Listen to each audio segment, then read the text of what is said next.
that many more people are getting it, and that has driven up the number of people in hospitals and also the number of deaths. Quebec reported nearly 100 deaths in the past 24 hours, and we are told that that is a clear reflection of the high number of cases. Also, there are a lot of unaccounted cases, since there was a shortage of rapid tests and limits on PCR tests, meaning a lot of positive cases are simply out of the loop. The basic point is that the worst of the pandemic is probably going to be behind us in very short order. That doesn't mean things are good. The number of hospitalizations is still very high, and there's still a lot of people getting sick. But it is reasonable to assume that if we keep doing what we're doing, things will start getting better in relatively short order.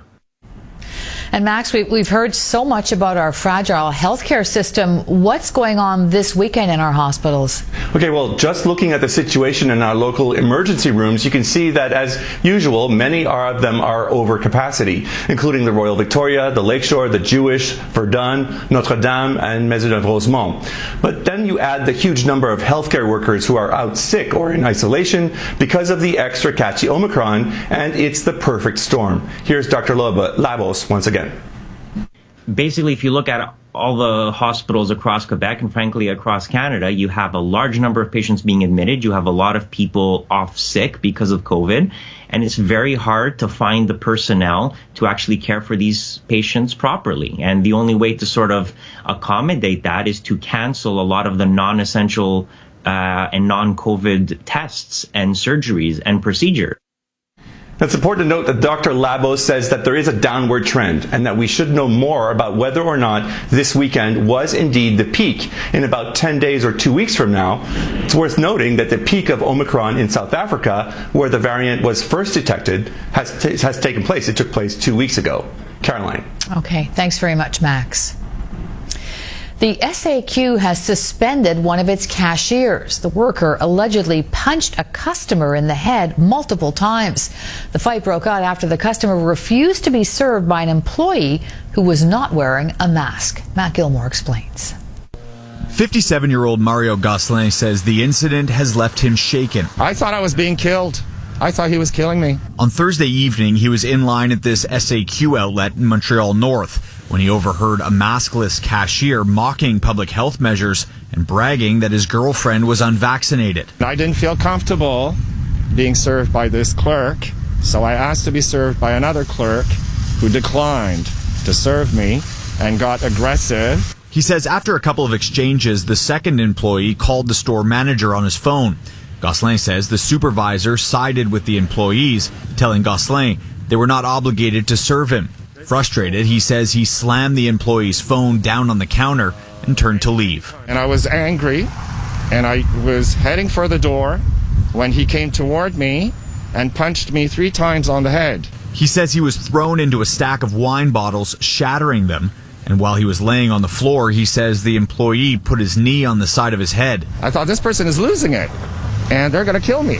And when I was on the ground with my head compressed, my neck compressed, I really thought I was dying. Gosselin suffered only minor injuries, but on Friday he filed a police report and hopes charges are eventually laid. A spokesperson with the Montreal Police confirming an altercation did take place, and the file has been transferred to investigators. The SAQ says it's conducting an investigation of its own, and the 39-year-old employee has been suspended indefinitely. This situation is typical of many situations we've all heard about in recent months. This psychologist says 22 months in, many people are at their wits' end with COVID, their frustration tolerance at its limit. We need to all take a step back and reflect. And first of all, try to, train ourselves to be a bit more positive about other human beings. She says situations can escalate quickly, and it's important to stay calm and steer clear of unnecessary conflict. Matt Gilmore, CTV News. New vaccination rules for truck drivers crossing the border came into effect today, but with many truckers still not vaccinated, some are worried this will create further delays in the supply chain. Here's Ian Wood. A long line of trucks carrying goods into Canada idle on the U.S. side of the border, the federal government now requiring drivers from both countries to be fully vaccinated. A new rule that's angering some drivers. As we kept everybody going here in this country and the other country for 2 years, and now all of a sudden we're being penalized. We being a hero, and from today we not a hero anymore. But others are on board. It's a good way to protect the border. You know, there's people not vaccinated from US. Unvaccinated Canadian truckers heading home must take a PCR test 72 hours before crossing and then quarantine. But unvaccinated American truckers will be turned back. The American Trucking Association says the new mandate could force up to 37% of drivers off the road, and the Private Motor Truck Council of Canada estimates 20% of this country's 120,000 drivers are unvaccinated. If we remove a fifth of that workforce, they bring our food in, our heating fuels in, our groceries, everything that we need, our medical supplies. We remove a fifth of that workforce, we're going to see shortages on shelves, and we're going to see inflation of prices because the cost to bring the stuff here is going to go up. Every day, about $1.7 billion worth of goods, groceries, car parts, building supplies move between the two countries. And industry experts say, be prepared for shortages. You know, I really hope that we're not at a stage where you see food insecurity, where you're actually going to, grocery stores and there's nothing on the shelf. That could be the worst case scenario. The long lineup of trucks may shift to this side of the border next week as the U.S. imposes its own vaccine mandate January 22nd on foreign essential travelers. Ian Wood, CTV News, Lacolle, Quebec. Ontario is reporting another record-breaking day of hospitalizations. 3,957 people are now in hospital with the virus. 558 are currently in intensive care. And 43 additional deaths have also been reported in that province. A national organization based in Calgary says it will challenge Quebec's proposed vaccine tax in court if it becomes law. The Justice Centre for Constitutional Freedom says the tax would violate the right to bodily autonomy in the Canadian Charter of Rights and Freedoms. Premier François Legault announced Tuesday that those who refuse to get vaccinated would face a substantial bill on their taxes. The centre's president, John Carpe, says there is no medical justification for a vaccine tax. Well, this tax takes the existing vaccine passport system, which is already a violation of our right to bodily autonomy, because you end up with second-class citizenship if you don't get the COVID shots. But imposing a tax takes it to a new level. Carpe says the centre has also filed a legal challenge in an Ontario court on the implementation of vaccine passports. A trailblazing Canadian politician has died. Alexa McDonough, the first woman to lead a Canadian federal party, died after a lengthy struggle with Alzheimer's disease. She was 77. And as Todd Battis reports, McDonough leaves behind a groundbreaking legacy. The honourable member for Halifax. Order. Few politicians can be identified by a single name. For decades, Alexa meant the trailblazing, tenacious, approachable Halifax lawmaker. And it's how Lisa Raitt, a former Conservative cabinet minister, referred to Alexa McDonough in a grade school paper. That is the true testament of connecting with your electorate. In 1980, McDonough became the first woman to head a major political party when elected leader of Nova Scotia's NDP. She dragged Canadian politics into the modern era, elevated the party's stature, and became a role model in the process. She was so smart, so funny, so hardworking, so determined, so passionate, and she was fiercely feminist. The election of Alexa McDonough as the next leader. In the 90s, McDonough won the NDP federal leadership, earning seats and respect nationwide. We are fighting for the Canada we love. In his biography, Stephen Kimber wrote of how she inspired a generation of new voices. Not just women, but people of color and others who were, marginalized in politics. The Prime Minister wrote, "The barriers she broke for women cannot be overstated." Rest in power, NDP leader Jagmeet Singh tweeted. Though she never formed government, she was instrumental in growing the party federally and helping it win in Nova Scotia. Gary Burrell is leader of Nova Scotia's NDP.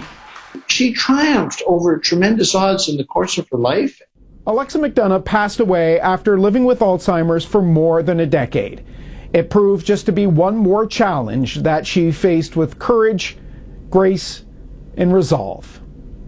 Todd Battis, CTV News, Halifax. Spectacular satellite images show the moment an undersea volcano erupted near the South Pacific nation of Tonga. The eruption sent a tsunami crashing across the shores of Tonga's largest island. There are so far no reports of injuries or the extent of damages. The tsunami warnings were issued for Hawaii, Alaska, parts of BC, and along the U.S. Pacific coast.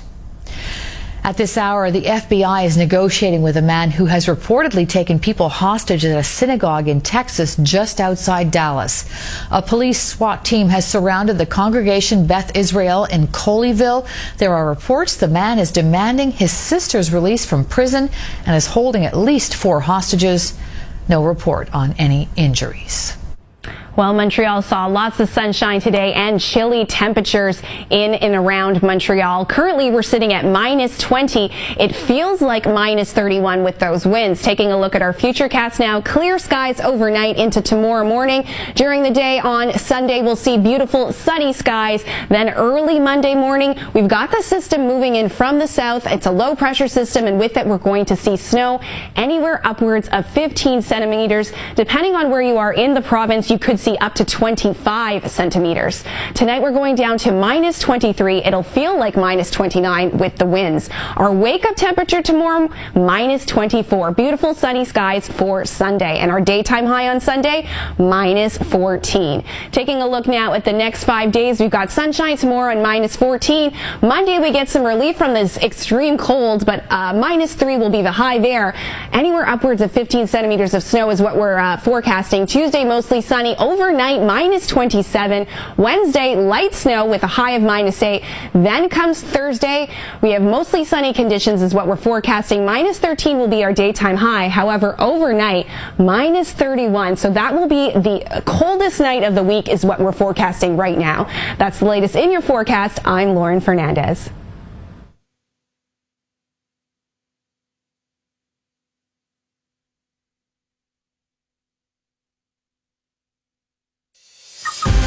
An update. How deep a part of your Monday morning will the snow be? We'll keep you up to date. How long does COVID linger in the air? Dr. Mitch at 7:50. And oh yeah, there's an asteroid coming this way. Should you be worried? The Andrew Carter Morning Show. Join us 5 to 9. Renofco Renovations is celebrating 20 years in business. That's 7 consecutive Consumer Choice Awards, 3 consecutive years as one of Canada's fastest growing companies, 2 years of West Island Chamber of Commerce Excellence in Business Awards, and more. And it's all thanks to you. Renofco's been doing it all for 20 years. Home renovations, fire and flood restoration, decontamination, and beyond. And thanks to your trust and their expertise, they are Montreal's leader in home renovation and restoration. Renofco.com. In the case of symptoms similar to those of COVID-19, such as fever, cough, sore throat, loss of taste, or smell, you should take a rapid home screening test. If you test positive, isolate yourself at home and please follow the self-isolation instructions. If you don't have a rapid home screening test, please self-isolate for the recommended period. Visit quebec.ca/self-isolating for complete instructions on how to protect yourself and others. A message from the Gouvernement du Québec. You'd look gorgeous in an Aston Martin and you know it. Or slip behind the wheel of a Bentley and see how comfortably it fits. Try a Jaguar on for size or a Land Rover. Treat yourself at DeCarry Motors. More than 100,000 square feet of ultra-modern showroom space with the latest models of iconic British cars. And the DeCarry Signature Division of pre-owned luxury vehicles. Experience 75 years and 3 generations of excellence, expertise and outstanding customer service at DeCarry Motors. DeCarry.com. I'm Andres Pedrix with Royal LePage Elite. If you're thinking of selling your house or of upgrading, downsizing, or buying a new home, call me. Selling or buying, you can absolutely count on me to get it right. Please, jot down my number, 892-6547. And remember my name, Andres Pedrix, Royal LePage Elite, 892-6547. For all your real estate needs, reach Andres, Nicholas, or Alexander, the Pedrix team at Pedrix, PEDRIKS.ca. Now an update from the CJAD 800 Traffic Center. Be careful rolling down the Laurentian Autoroute just before you hit Côte-Vertu at the bend. You're going to slow down substantially because of an accident just after Côte-Vertu. The two left lanes are blocked. All sorts of emergency vehicles dealing with that latest situation, to be blamed on, I guess, motorists following a little too closely and these cold temperatures, which do not allow your tires to adhere to the road. Exhibits A through Z, it seemed like, over on the Metropolitan, both sides of it, with a bunch of accidents in the tail end of the afternoon. The CIBC Dividend Visa Infinite card rewards you with cash back on every eligible purchase, with no limit on how much cash back you can earn. Conditions apply. Visit CIBC.com/cashback. I'm Mark Shalhoub, CJAD 800 Traffic and Transit, next at 6:30. CTV News with Caroline Van Vlartigan on CJAD 800.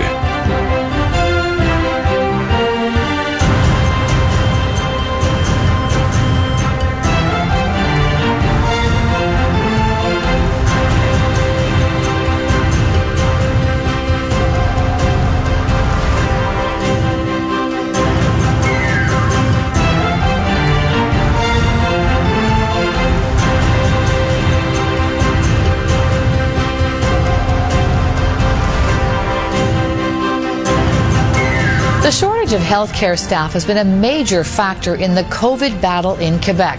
Francesco Amadio is an economics professor with the Institute for the Study of International Development at McGill University, and he joins us now.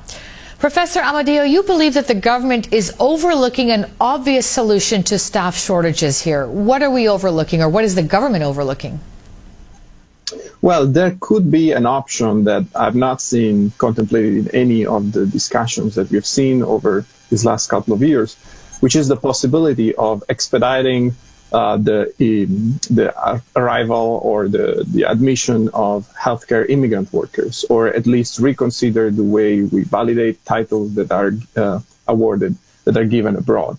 And this is striking, especially considering that if we look at the numbers and the official data of the number of permanent immigrant healthcare workers that have been let in 2020 and 2021 in Quebec, we see a huge drop in the numbers with respect to year 2019, for instance. What are the numbers telling us exactly? Well, there has been, in 2020 compared to 2019, there has been a drop in the number of immigrants that have been let in overall, and that has to do also with the huge delays that have been accumulated during the pandemic. But looking specifically at healthcare immigrant workers, we see a drop of more than 65%. And even considering the overall drop in the total number of immigrant workers, immigrant healthcare workers as a fraction of the total have been going down of a few percentage points. And in 2021, the number of overall immigrations have gone up. So we have let in way more permanent immigrant workers compared to 2020. But the numbers for healthcare immigrant workers specifically have dropped still of about 35%. So do we have any idea why this is happening, especially at a time when we need healthcare workers more than ever? Yeah, unfortunately, the only numbers we can see are numbers related to those immigrants that were let in. We don't have data on public data on applications. So it could be that in general, healthcare immigrant workers have become less mobile and less willing to apply to come to Quebec in the first place. But even if that was the case, what is puzzling, I believe, is that there hasn't been any discussion of the way of the process that these workers will have to navigate. And maybe we should reconsider the way we treat them in the immigration process.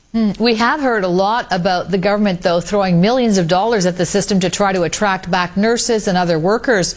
And in fact, just this week, they announced more money to attract burned out healthcare workers to get through the next 12 weeks of the pandemic. I'm guessing you feel that's still not enough then. Well, not only it's not enough, but also it's puzzling to me that we're having this discussion now in January 2022, when I think many of the elements of what's triggering this current emergency were known already 18 months ago. Maybe not in the very early days of the pandemic, but maybe in June, by June, July, August 2020, many of the elements were there. And what I'm talking about is the fact that our healthcare system proved itself incapable of dealing with the surge in cases. The fact that possibly we were going to get new variants and possibly more contagious variants. The fact that not everyone was going to get a vaccine because universal take-up doesn't exist for any policy, and so it should not come as a surprise that we didn't reach universal coverage with the vaccine by now. So many elements were there in order to prepare ourselves better for future waves of new variants of COVID. And yet here we are talking about the number of healthcare workers that are missing. These plans, these $1 billion plans that the government has been proposing, the first big one was announced only in September 2021, which means more than a year and a half after the beginning of the pandemic. With this pandemic continuing, I imagine we are competing with other countries and other jurisdictions now for skilled healthcare workers. Are we losing them to other provinces and countries and places in the meantime? Are there other places that are picking up these people who would like to work in healthcare? Yeah, so your question is very well posed in the sense that acting on time and acting before other countries would have given us an advantage in that dimension. Professor Amadeo, thank you so much for bringing this up. It's a story that unfortunately keeps repeating itself, and we'll definitely follow up with the government on this. Thank you. Thank you very much. Experts from Hydro-Quebec will study what to do about a popular treehouse in Pointe-Claire. In a statement issued Friday, the city says Hydro-Quebec will examine the situation early next week and then make its recommendations. The treehouse was built partly on city land and partly on land owned by Trudeau Airport.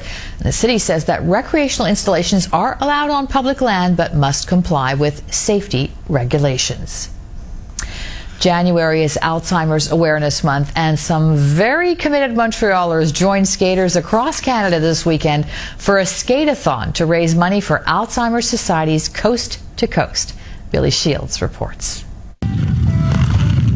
In the shadow of the Olympic Stadium at de Maisonneuve Park, Mark Brody skates another lap, part of a skating marathon. Oh, this is a very tough challenge, and it's mentally taxing. It's nothing compared to what families go through who are, dealing with a loved one who's suffering from Alzheimer's or dementia. The fundraiser for the Montreal Alzheimer's Society has raised an estimated $100,000 a year. It was founded by Toronto native Steve McNeil, who lost his mother to the illness. Every year, he skates 19 hours, 26 minutes in her honor. She was born in 1926. I doubt I'll be out here for 19 hours myself, but I'm doing it for a good chunk of time just to make sure that we're keeping the torch lit for him. Brody and his brother Scott have done it for 2 years now in honor of their father Max, who also had Alzheimer's and passed away in 2016. When someone's suffering from Alzheimer's or dementia, you kind of lose who they are, but you never forget, and we'll always remember who he was deep down inside. Even lightly attended outdoor events like this are especially important now, since skating is a safe activity in a time of COVID, and the Society's managers are not able to hold galas or banquets to raise money right now. Support and the engagement of the citizens and their events and their awareness and fundraiser events are crucial. That does not make it an easy event, though, especially with the mercury as low as it is right now. I was planning to be out here for 9 hours today, but you can plan a picnic. You can't predict the weather. I had no idea it would be this cold. So even though Brody probably won't make it the full time, the other skaters probably won't mind this time around. After all, he's doing it for someone he loved. Billy Shields, CTV News. Some hardy people out there, and if you would like to donate to the Alzheimer's Society, go to alzheimermontreal.ca/1926skate. Well, a vacation to Europe may be out of the question these days, but Mix Up in the Mediterranean, a new comedy, does allow one to dream a little. With more, here's Mosé Persico. I'm running the culinary contest. It's the Olympics for rising chefs. Too bad I got all the culinary talent in the family. I can cook circles around you. I will compete as you. What? That's crazy. Mistaken identity. A culinary competition, an exotic setting, and romance are essentially the elements which unravel in Mix Up in the Mediterranean, a delightful new film now available on the W Network. Best when it is farm fresh. Okay, next question. What is your favorite meal besides chocolate? Takeout. What? That doesn't count. I don't know. To me, food, it's just food. Oh, no. It's fuel. I know it's ironic considering my job. There must be something you like. Jessica, I guess we'll start with you. You play Meg, an event planner. She wants to prove to her very wealthy father that, you know, she no longer wants to live under his shadow. She wants to pursue a career on her own, and she does so. And the one beautiful thing about Meg, which I appreciated, was whenever she spoke to anyone, she was always so respectful. She was amazing in that way. And for someone who's ambitious, because that's one of the themes of this movie, is harnessing your ambition, she was so on the money with respecting people. And I admired that about her. What did you think? Thank you. Well, that's a huge compliment. Thank you so much. I wanted to play with that fine line because she is in charge. And there's a lot of times where she's giving people direction, but I wanted her to still be kind and happy and respectful. It's open. Ta-da. Is this better? What's wrong with it? You're going to be in a room with the culinary elite, the creme de la creme of the cooking world. You need to dress as if you were going to a fancy restaurant. This is literally how I would dress if I was going to a fancy restaurant. Two characters, Josh and Julian, twin brothers, who look alike but have opposite personalities. Jeremy, one, Julian, cocky, very confident, and Josh, more of a quiet, shy type of guy. And obviously it's always the shy type of guys that women seem to be drawn to. But you know one thing? It took 2 scenes for me to actually realize that you were both playing 2 characters. So that's a compliment to you on a job you did. Honest to God, I'm not jiving. Oh wow, I'll take that. Awesome. Well, you know, I will say early in the movie, like the first few scenes, one of them has a beard, and then I had to shave it because then we have a whole Parent Trap situation where we had to, and of course I can't be shooting a movie over the course of 3 weeks suddenly with a beard and no beard unless you're like stenciling it on, and nobody wants to look at that. But yeah, no, that's awesome. It was really great to get to play 2 completely different characters. If she finds out, we were in big trouble. It's like you're 2 different people. For CTV News, I'm Jose Persico. Celine Dion has canceled the remaining shows of her North American leg of her Courage World Tour as she continues to recover from a recent health issue.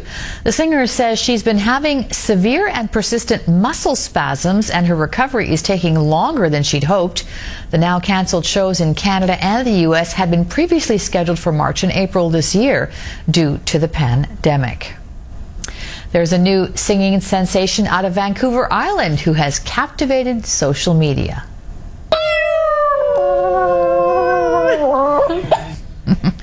That is Hermes howling.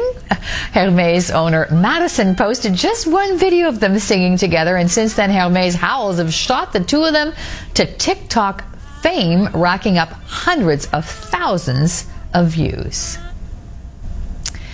And that is our show for tonight.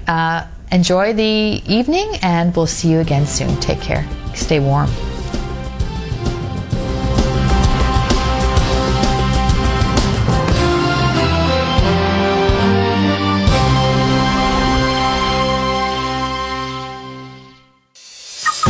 Now an update from the CJAD 800 Traffic Center.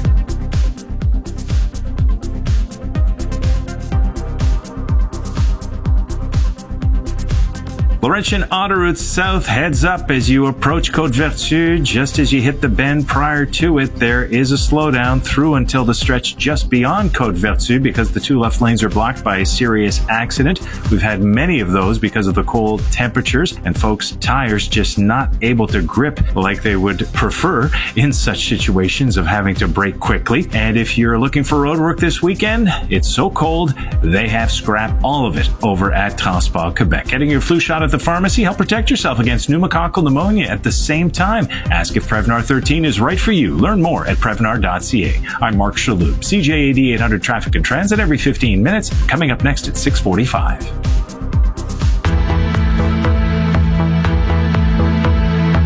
This is Aaron Rand and Natasha Hall on the iHeartRadio Talk Network.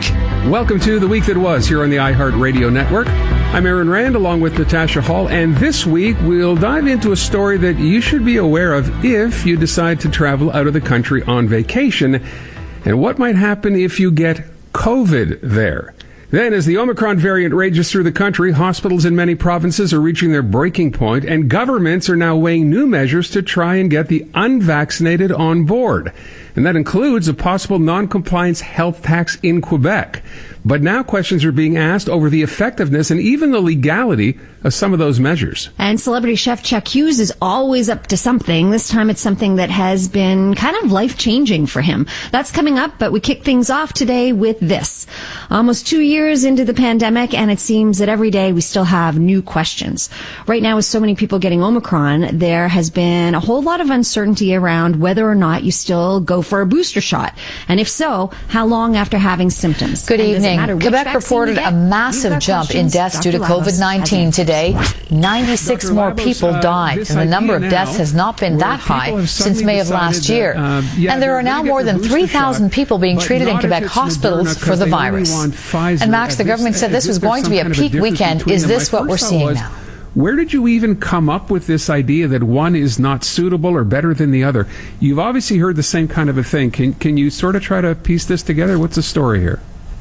Well, so the short answer to your question is there is no difference between the two. If you're going for your booster and they have Moderna and no Pfizer, just get the Moderna. There is no reason to doubt or to prefer the efficacy of one over the other. Where this comes from, there's probably a few sort of sources for where this narrative has originated from. One of the things that I think is confusing people is the dose of Moderna for a booster. The original first and second Quebec reported a massive jump in deaths due to COVID-19 today. Studied is a 50 microgram dose, so it's half the dose of the original vaccine. And when you start telling people it's a half dose, that makes people hesitant a little bit. And a lot of people, I think, misinterpreted half dose to mean, oh, maybe it's not as effective. I want to get the full dose one. Give me the Pfizer. And I think where that's a lot of the confusion comes from. The reason why we're giving 50 microgram doses to the majority of the population is because, number one, that's how it was studied, and it was shown to be effective. And as Moderna has studied their own vaccine, they found that a 50 microgram dose produced just as good an immune response, which is why they studied it as a booster, shown that it was effective, and that's how it became the preferred dose. In certain high-risk individuals, there is some debate about whether you should give them a 100 microgram dose as a Moderna booster, and so in some very specific situations, they will get a 100 microgram dose. That's what will be administered at the vaccination center. But I think that whole conversation confused people and made them think like, well, I don't want to get a half dose, let me go get the full dose, and so that led them to prefer Pfizer. But in reality, there's no reason that you should prefer one over the other. They are equally effective, and frankly, just get the one that is available at the vaccination center when you make your appointment. Now, what about people who had two AstraZenecas, or like me, if you had one AstraZeneca, one Pfizer, how is it okay then to get a third different one, or how do you feel about those two scenarios? Yeah, it's perfectly fine to get a third different one. It makes no difference. The reality is that Pfizer and Moderna, they are so similar. I mean, they are similar vaccines with a similar mechanism of action that have similar efficacy. There doesn't really seem to be much difference between them in the grand scheme of things. There are distinctions to be made between the mRNA vaccines and the viral vector vaccines, so AstraZeneca and the mRNA vaccines. And that's a fascinating discussion to have. There's actually more evidence that when we talk about mixing and matching vaccines, people sometimes think that means mixing between Pfizer and Moderna. That's not actually what we mean. When we talk about a mixing and matching strategy, it means mixing and matching different types of vaccines. AstraZeneca followed by an mRNA vaccine. That actually seems to have some advantage over getting a full spectrum of mRNA vaccines. The reason we're not doing that going forward, I think, as most people remember, is the issue of blood clots with the AstraZeneca. And even though that was a very, very rare side effect, the general consensus became that it wasn't worth the risk. And so we are not engaging with that strategy, even though there actually is some benefit to it. But when we talk about different types of mRNA vaccines, Pfizer versus Moderna, they have such a similar mechanism of action that it's largely felt that they are probably interchangeable. So I want to go back to what you said now about this 50 milligram dose versus 100. Where's the determination made to who should get the 100 versus the 50? So there's a set of criteria that's used by the government and that is done at the vaccination centers. They look to see if somebody's immunocompromised, because, and giving them if you're immunocompromised, if you're on immunosuppressive medication, you might not get the same degree of an antibody response. And so those people might be given a higher dose. There was also some debate about whether we should use age as a criteria. Again, the concern being that older individuals don't have as good an immune response, and so you want to give them a higher dose for them to produce more antibodies. Okay. But the trade-off there became the higher rate of side effects with the higher dose, which is one of the original reasons that Moderna was studying the half dose, the 50 microgram dose. And they started giving high doses to some people in long-term care facilities. We're seeing more side effects, and so decided to limit the scope of that. So the vast majority of people are going to get a 50 microgram dose, which actually shows up at 0.25 milliliters when you get your little vaccine certificate at the end, and that has confused people too, because 0.25 milliliters equals 50 micrograms. Mm-hmm. But the vast majority of the population is 50 micrograms. It's for very, very specific high-risk individuals or immunosuppressed individuals that might get a full dose, and that determination is made at the vaccination center. Dr. Labos, I'm wondering about people who've had COVID. Maybe you've had it and you don't know that you've had it. Should you wait to get a booster if you suspect you may have had it? Or what if you know that you have had COVID? Should you be waiting? How does that work? So first of all, don't go and make a vaccine appointment if you're actually infectious with COVID, because you'll make everybody around you sick. So that's sort of point number one. Once you've recovered from COVID, the question of when to get your vaccines has been an ongoing debate, and the consensus on that has shifted. Right now, the current, not strategy, but the current policy of the government is that if you got 2 doses, you got fully vaccinated originally, and now you got COVID now because of Omicron, you don't need a booster shot right now. And so 2 doses plus COVID means that you do not need a booster right now. We had a similar policy in place at the beginning, where if you got COVID, the government was only giving you 1 dose, with the rationale that the COVID infection acts like a supplemental dose of the vaccine. So 2 doses plus COVID is like getting 3 doses. The issue with that policy, and that's why it's liable to change, is that, number one, not all infections are the same. A very mild infection might generate a very, very weak antibody response and might not really give you the same degree of protection as a vaccine would. The other issue becomes a question of documentation, because a lot of people get COVID and don't actually have a documented positive test result in their medical file. It's very hard to establish who had COVID or not and what the long-term immunity implications are. So for simplicity, originally the feeling was, well, even if you got COVID, we'll give you your 2 doses and then you'll be considered fully vaccinated. It's possible that the government will shift their current policy to say, no, we're just going to give everybody a booster. But right now the policy is, if you have 2 doses and had COVID, you do not need a booster. We will see how that changes. But if it does change, what they will probably say, as much as they said before during the early phases, get your vaccine a couple of months, probably 3 months after the infection, to give it time for the initial antibody response to surge and fall and to go back to baseline. Because if you get the vaccine too soon after your COVID infection, it will be ineffective because you just won't stimulate any more antibodies if they're already in your system. But the idea, but the idea that the government said you're going to need 3 vaccinations to be considered fully vaxxed. If you've had 2 shots and COVID, will the fact that you've had COVID after your first 2 vaccine doses count as you being fully vaxxed? Well, that's the question, and implementing this in the framework of the vaccine passport is what becomes so complicated. Now, the government has said that they're going to create some sort of online portal for people to declare that they had COVID if they had a rapid test or something like that. But I mean, just looking at this, the logistical complications of this, I think, are going to be untenable.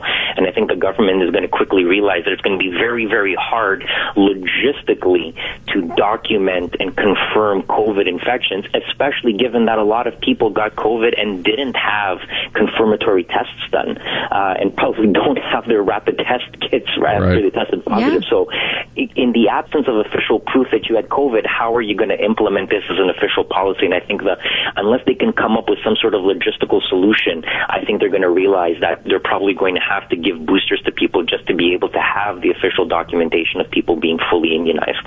Okay. And you are so good. I just want to squeeze in one last quick question here, Dr. Labos, because you said that the vaccine could be less effective if you'd had COVID. Many people are asymptomatic, maybe didn't even know they ever had it. Is there any risk associated with getting a booster shot if you have had COVID? No, there's certainly no risk. And it's not that the vaccine is going to be less effective. It's that if you get it too soon, because what's happening, what a vaccine is doing, it's stimulating your immune system to make antibodies. But if the antibodies are already there because you just got COVID, let's say 3 weeks ago, it's as if you've wasted the dose, like you won't accomplish anything. So getting it too soon doesn't accomplish anything. And this harkens back to the same discussion we had at the beginning, like what's the ideal interval between doses, right? So is it 4 weeks, 8 weeks, 3 months? If you do it too soon, the vaccine is not doing you any good, and if you leave it too long, you go unprotected for longer. So finding that sweet spot when you optimize the immune boost that you get from vaccine has been the subject of much debate. So it's not that it's dangerous or less effective if you get it earlier, it's that you don't derive the benefit from it. So you want to space out vaccines and infections so that you have a bit of a staggered immune response and that you derive the maximum benefit from the immune boost that you get post-vaccination. So, in a sense, the same idea between the original 2 vaccine doses where we weren't sure should you wait 21 days, 30 days, etc., right? And then 3 months between your second dose and what would have been your booster. That would seem to be not a bad place between your second shot and a booster now, right? 30, 60, 90 days, what we're saying? Exactly that. I mean, and there was some debate about whether the booster should be 6 months or 3 months, and it got shortened to 3 months just because of the urgency caused by the Omicron variant. Okay. So it's that trade-off between too soon versus too late. Lot of information here. Dr. Labos, thank you so much. Always appreciate us giving us your time. Thanks so much. My pleasure. Take care. You bet. You're listening to Aaron Rand and Natasha Hall on the iHeartRadio Talk Network. Looking to make healthier choices in 2022? Start with sleeping well. Because when you sleep well, you do everything else, well. This Saturday through Monday, only at Dormez-vous, get a free weighted blanket with any qualifying mattress purchase. That's more than a $250 value. Now's the time to wake up to the power of a better night's sleep. While quantities last, assortment may vary. See in-store or online for details. Sleep well, stay well. Dormez-vous.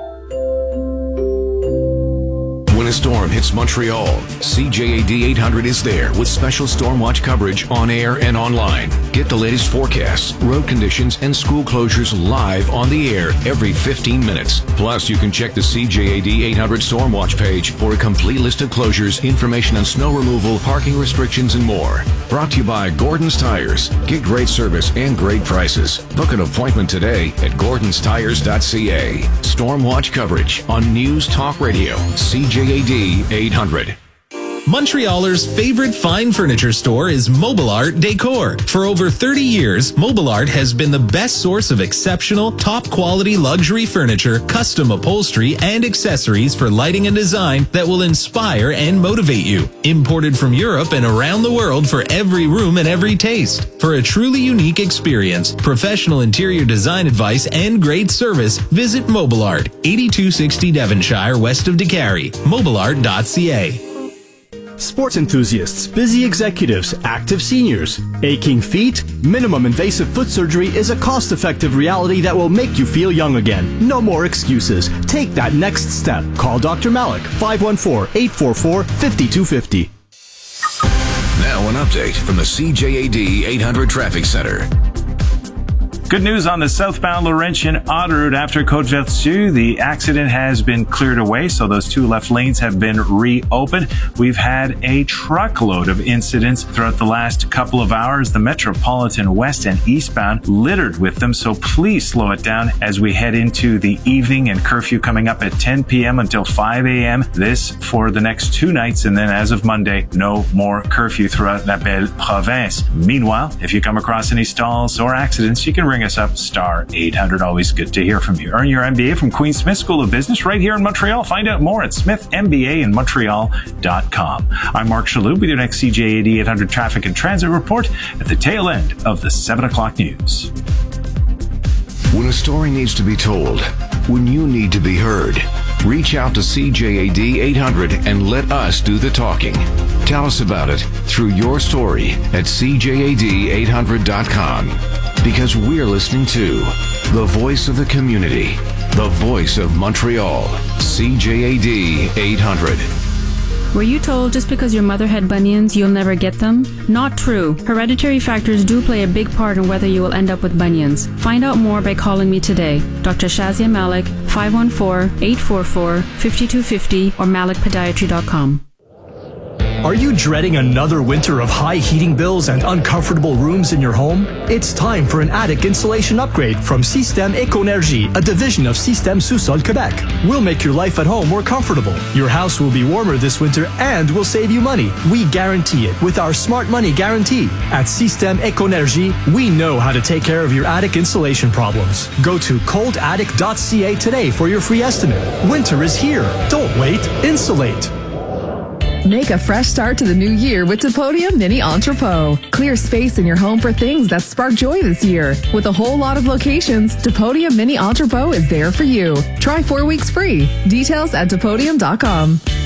This Bell Media station believes in being accountable to you, the listener, which is why we participate in the Canadian Broadcast Standards Council. We are committed to upholding the highest standards of broadcast excellence and adhering to the codes of conduct administered by the CBSC. If you have a concern about something you heard on our station, contact us or the CBSC at Post Office Box 3265, Station D, Ottawa, Ontario, K1P 6H8, or visit the CBSC's website, cbsc.ca. Montrealers' favorite fine furniture store is Mobile Art Decor. For over 30 years, Mobile Art has been the best source of exceptional, top-quality luxury furniture, custom upholstery, and accessories for lighting and design that will inspire and motivate you. Imported from Europe and around the world for every room and every taste. For a truly unique experience, professional interior design advice, and great service, visit Mobile Art, 8260 Devonshire, west of DeCarry. mobileart.ca. Hi, Dom here for ResAV. In the past, people had to travel for business meetings to keep their companies going and growing. Well, not anymore. Let ResAV show you how to set up cost-efficient and easy-to-use automated video conferencing solutions. Whether it's for a big boardroom, a small collab, or office space, ResAV has the expertise to help your company and save you money. For more information and a free evaluation, call us 514-439-3901. We're ResAV. And best of all, we come to you. So many Quebecers suffer from back pain, which, when left untreated, can result in a loss of quality of life. The Quebec Chiropractors Association invites you to learn more. Visit chiropractic.com for more information about the practice. You can find tips and advice for daily activities and where you can find the chiropractor closest to you. Be well informed, prevent injuries, live your life to the fullest. Pain changes everything. Chiropractic care changes pain. From Golden Globe and Emmy winner Kurt Smeaton and the producers of Letterkenny. What's burning? I'm making eggs. Oh my God. All New Children Ruin Everything. Wednesday at 8. And for the record, children don't ruin everything. Just your social life. And your food and sleep and free time. Only on CTV. You know you can tell me. I'm listening. No, you're not bothering me at all. Go ahead, buddy. I'm listening. Hello. My name is Katie. I'm here for you. I'm listening. Go on. I'm listening. I understand. I'm listening, honey. Keep listening. Keep talking. On January 26th, it's Bell Let's Talk Day. This is Aaron Rand and Natasha Hall on the iHeartRadio Talk Network. The government's made it pretty clear that it's not a good idea or recommended to consider traveling right now, but of course that hasn't stopped a lot of Canadians, especially when you consider that they've been itching to travel for so long. But what happens if your vacation spot turns out to be your COVID spot and you get sick while you're away? That's exactly what happened to a Montreal couple in Punta Cana in the Dominican Republic. And here's what they had to contend with. Yes, you may have left your good job in the city and headed for the Dominican Republic to spend some time on the beach in the middle of a pandemic, which doesn't sound like a terrible idea as long as you're safe. And, let's be honest, a lot of these resorts actually go out of their way to make sure that, people are safe and wear masks and do all that kind of stuff. But there is no guarantee. And in the case of our next guest, they found that out firsthand by coming down with COVID while abroad in the Dominican Republic. Geneviève Padas is a Montreal woman who was infected with COVID. She was down there with her boyfriend. She's on the line right now. Bonjour, Geneviève. How are you? Yes, hello. I'm fine. So can you, first of all, just give us a little background here. When did you head down to the Dominican Republic? I went down. The trip was December 21st until December 28th. I had bought my ticket in October. Okay. When the COVID case was a little bit lower, and I bought that for Christmas to go to be with my spouse in Christmas down there. So you're down in the Dominican the week of December 21st, and what happens? When did you discover, how did you discover you had COVID?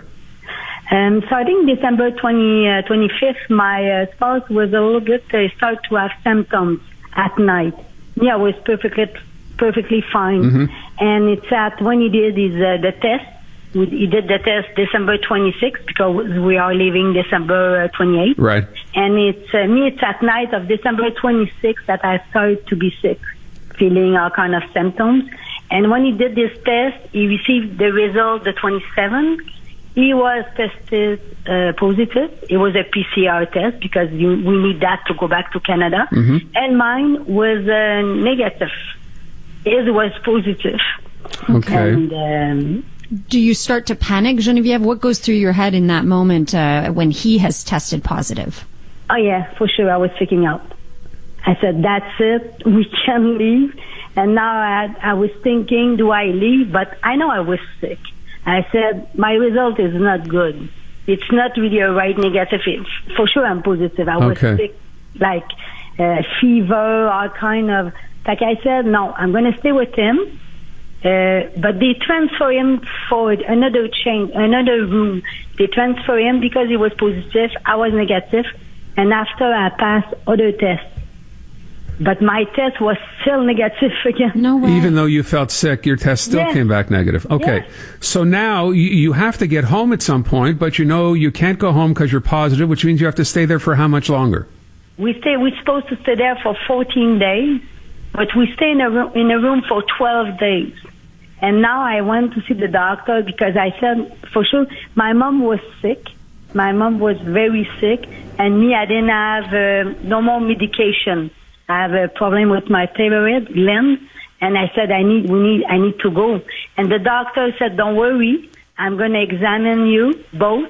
and I'm going to give you a letter. That 2 letters cost us $400 US. Oh. And she said, you're not going to have any problem because I did that already with other people. So and in fact, we did the letter, and we tried to reach the Sunwing representative for him to buy other tickets or to transfer a ticket. But he didn't answer. In fact, we send with WhatsApp. We try to reach him, call him. No news from him, nothing. And the hotel didn't want us to go to the lobby to talk with, if it's another person. They didn't want us to, no, you need to stay in your room, you can't move, because they have a guardian outside the hotel to look at us. We can't really open the door and leave. Wow. Right, because they're trying to keep other patrons safe. I understand that. So like a little prison, they give you food in the little door, and that was okay, but we need to reach people. And after that, we heard that guy was in the hospital, and he has COVID too. Who, the doctor or the guy outside your room? The Sunwing guy. Oh, my God. We'll never be able to reach him. I don't want to run out of time because the story gets worse. So you're trying to get home. You should have been home. You should have left the 28th. What did you end up doing? But what happened is the doctor gave us a letter. We went to the airport. We took a taxi. We went to the airport. I bought a ticket with Air Transat, and they refused us. They said he didn't do it for 14 days, and because my result was positive only on January 3rd. I had 2 negative tests, and after it was positive, my PCR. And he said, you need to stay there until the 17th. I said, no way, I'm not going to stay there until the 17th. I'm not going to do 2 quarantine. Like now we're freaking out, and no more plane for us on that day. I called back the hotel, tried to go back at the hotel. They didn't answer. They didn't want us back at the hotel. Now we were stuck, and we decided to go to the U.S. So you flew from the Dominican to the U.S. because you couldn't come back to Canada? That's right. I had to take 2 antigen tests because there it's antigen and not PCR. It takes 5 minutes. I had 30 minutes to book my 2 tickets, and with the airplane, they have 2 tickets only. Like we did the antigen in 5 minutes, we received the negative test, and we took the plane till New Jersey. And then you flew from New Jersey back to Montreal. That's how you eventually got? New Jersey, we stayed at the hotel one night. The day after, we went a car, and we can bring the car to the Canada. Like we went to Burlington, and when we are at Burlington, we rent another hotel at Burlington, and the day after, we decided to call a Uber. Because we had nobody to pick up us, because you need to have a PCR 72 hours before. Yeah. And my son didn't have that. Like what we decided, we took the Uber until the custom, and after that, he leave us there. So you walked across the border? Yeah, with between the car and the truck, and with us, with our luggage, and to go back. Genevieve, if you had to do it all over again, I'm guessing you wouldn't go. Sure not. That trip cost twice as much as originally I planned. So your original trip was going to cost you how much? $4,000? 9,000 something. My original cost it was 4,000 something, and now it's 9,000 something. Wow! And that the hotel was paid. It's just the other thing. That's incredible. The other tickets, the taxi, everything. Crazy story. Hey, listen, thank you so much for your time this afternoon. I hope you guys are you okay now?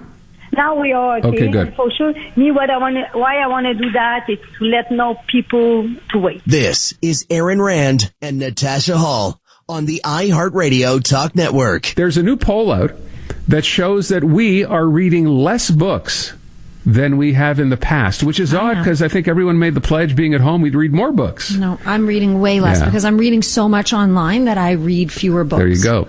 Well, ladies and gentlemen, we are reading fewer than in the past, so maybe it's time to reintroduce you and perhaps other people you know who sort of lost that flavor for books entirely. Brian?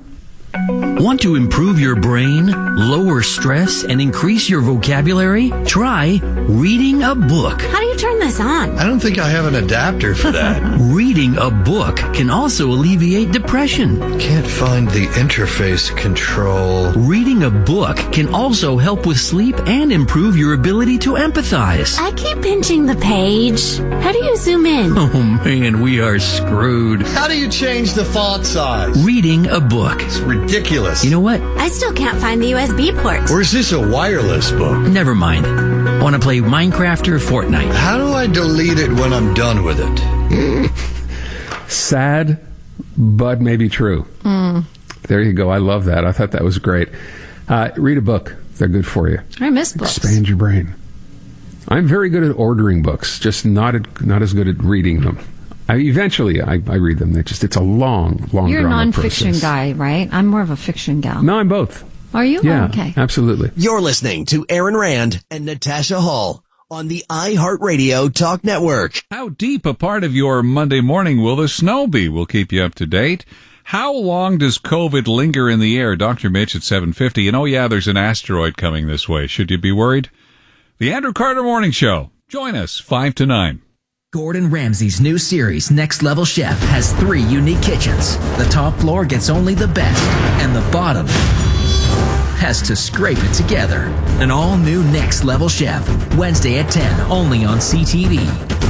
It's time to make an appointment for your booster dose against COVID-19. Visit quebec.ca/COVID vaccine to follow the vaccination sequence plan for your area and book your appointment online. To continue protecting yourself against COVID-19 and its variants, get a booster dose and keep following distancing measures, wearing a mask, and washing your hands. The booster dose, the best way to stay protected longer. A message from the Gouvernement du Québec.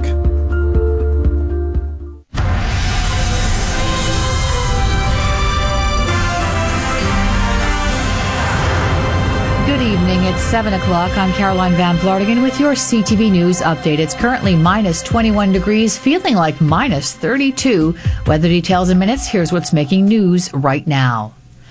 Mandatory vaccination rules come into effect today for truckers entering Canada from the United States. The Quebec Food Processing Council said earlier this week that the measure is going to have food supply chain repercussions in the province. Trucking companies are going to lose more employees at a time when they're already facing shortages. The vice president of driving company CJAD, Karine Goyette, spoke to CTV. The amount of drivers that will be quitting our industry are going to be very, very hard to replace. There's not a lot of new people coming in. We're trying to go towards immigration. It's been very difficult. Truckers have to be fully vaccinated in order to avoid a 2-week quarantine and a pre-arrival screening test. Quebec is reporting a big jump in COVID-19 related deaths today with an increase of almost 100. Net hospitalizations rose by 110 and there was no change to ICU numbers. Nearly 100,000 more Quebecers got a booster shot yesterday. 31% of the province have now gotten a 3rd dose of the vaccine. Prince Andrew and the woman who accused him of sexually assaulting her when she was 17 have both filed requests for witnesses in her lawsuit against him. Virginia Giuffre's lawyers are seeking witness accounts from the prince's former assistant and a woman who claims to have seen them together at a nightclub during the time in question. Prince Andrew denies Giuffre's allegations. His legal team wants witness accounts from her husband and her psychologist, claiming she may suffer false memories. Giuffre says she was coerced into sex with Prince Andrew in 2001 by his friend Jeffrey Epstein and his companion Ghislaine Maxwell. She was convicted of sex trafficking related charges last month. Epstein killed himself in jail awaiting trial 3 years ago. I'm Julie Walker. Celine Dion is canceling the remaining shows of the North American leg of her Courage tour due to medical reasons. According to a statement on social media, the Quebec singer is being treated for severe and persistent muscle spasms, which are preventing her from performing. The announcement covers 19 shows from March 9th to April 22nd, including stops in Saskatoon, Edmonton, and Vancouver. And tennis star Novak Djokovic appealed the second cancellation of his Australian visa for traveling to that country unvaccinated. The result of those hearings are expected tomorrow, giving the number one ranked tennis player mere hours to prepare for the Grand Slam tournament. But TSN sports legal analyst Eric Macramala tells CTV Djokovic is probably more concerned about his sponsorships right now. Brand owners are inherently risk averse, and some of them may decide to get out of the Novak business because of the position, the prominent position he has taken, effectively being an anti-vaxxer.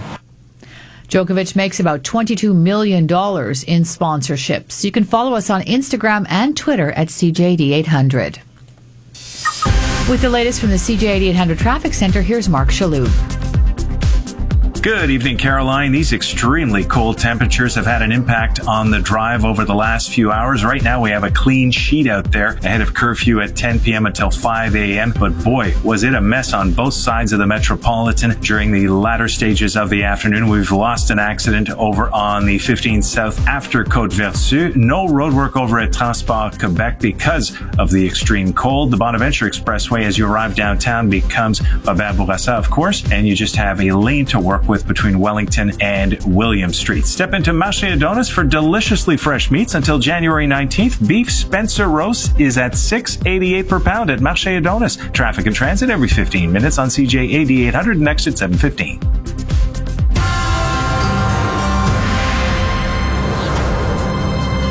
Your Dormez-vous Weather Center forecast: clear tonight with a low of -23, but with the wind chill, far colder feeling, more like -32 with the risk of frostbite.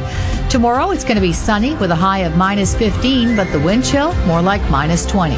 Monday, up to 25 centimeters of snow expected and a high of -4. It is -21 downtown, feeling like -32.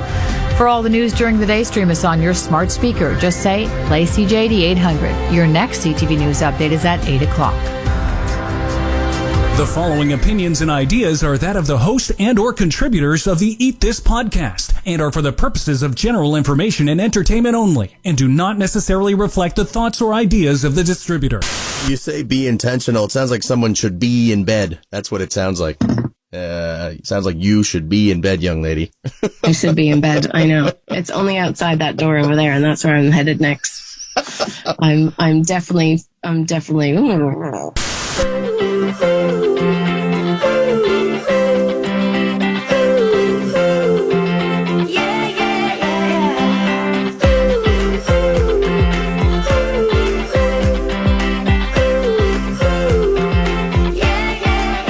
Broadcasting to the world from inside her closet and high above the streets of Toronto, this is Eat This with Leanne. Here's your host, registered nutritionist, Leanne Phillipson. A good friend of mine once had on WhatsApp, you know, the little note where it says what you're doing, you're eating turkey or whatever it is. Well, his said, be intentional. And as he's a wildly successful entrepreneur and coach, that phrase, well, it kind of stayed with me. I haven't always practiced it, but it definitely comes back again and hits me square between the eyes. And because we're starting a new year, rather than starting the year of resolutions, well, I, for years, have actually said that I always set intentions. What will I be working towards this year? What am I going to set my sights on and then head in that direction? I'm well aware that even with the best of intentions, things can unfold in a way that we never would have imagined, and sometimes we end up with better than we thought possible. Well, that's my wish for you as we head into a new year, and as I've had time to take stock, get my own ducks in a row, and just thought that we could kick off January, which is when we're recording this, depending on when you're listening to it and when it goes out on radio. My top thought was to head into the new year thinking about being intentional. Basically, I want to talk about some things that you can do to be intentional with how you're going to go into this next year. Maybe we'll bring some ideas that you haven't thought of, some tests that you can invest in to give you insights into your health, rather than just the usual blood tests and all those kind of things that they don't show up, where maybe you don't even see that piece of paper that your doctor says, no, you're fine. How can you find out if the choices that you're making right now are right for your body, for your genetic makeup, and where you're at in your health journey?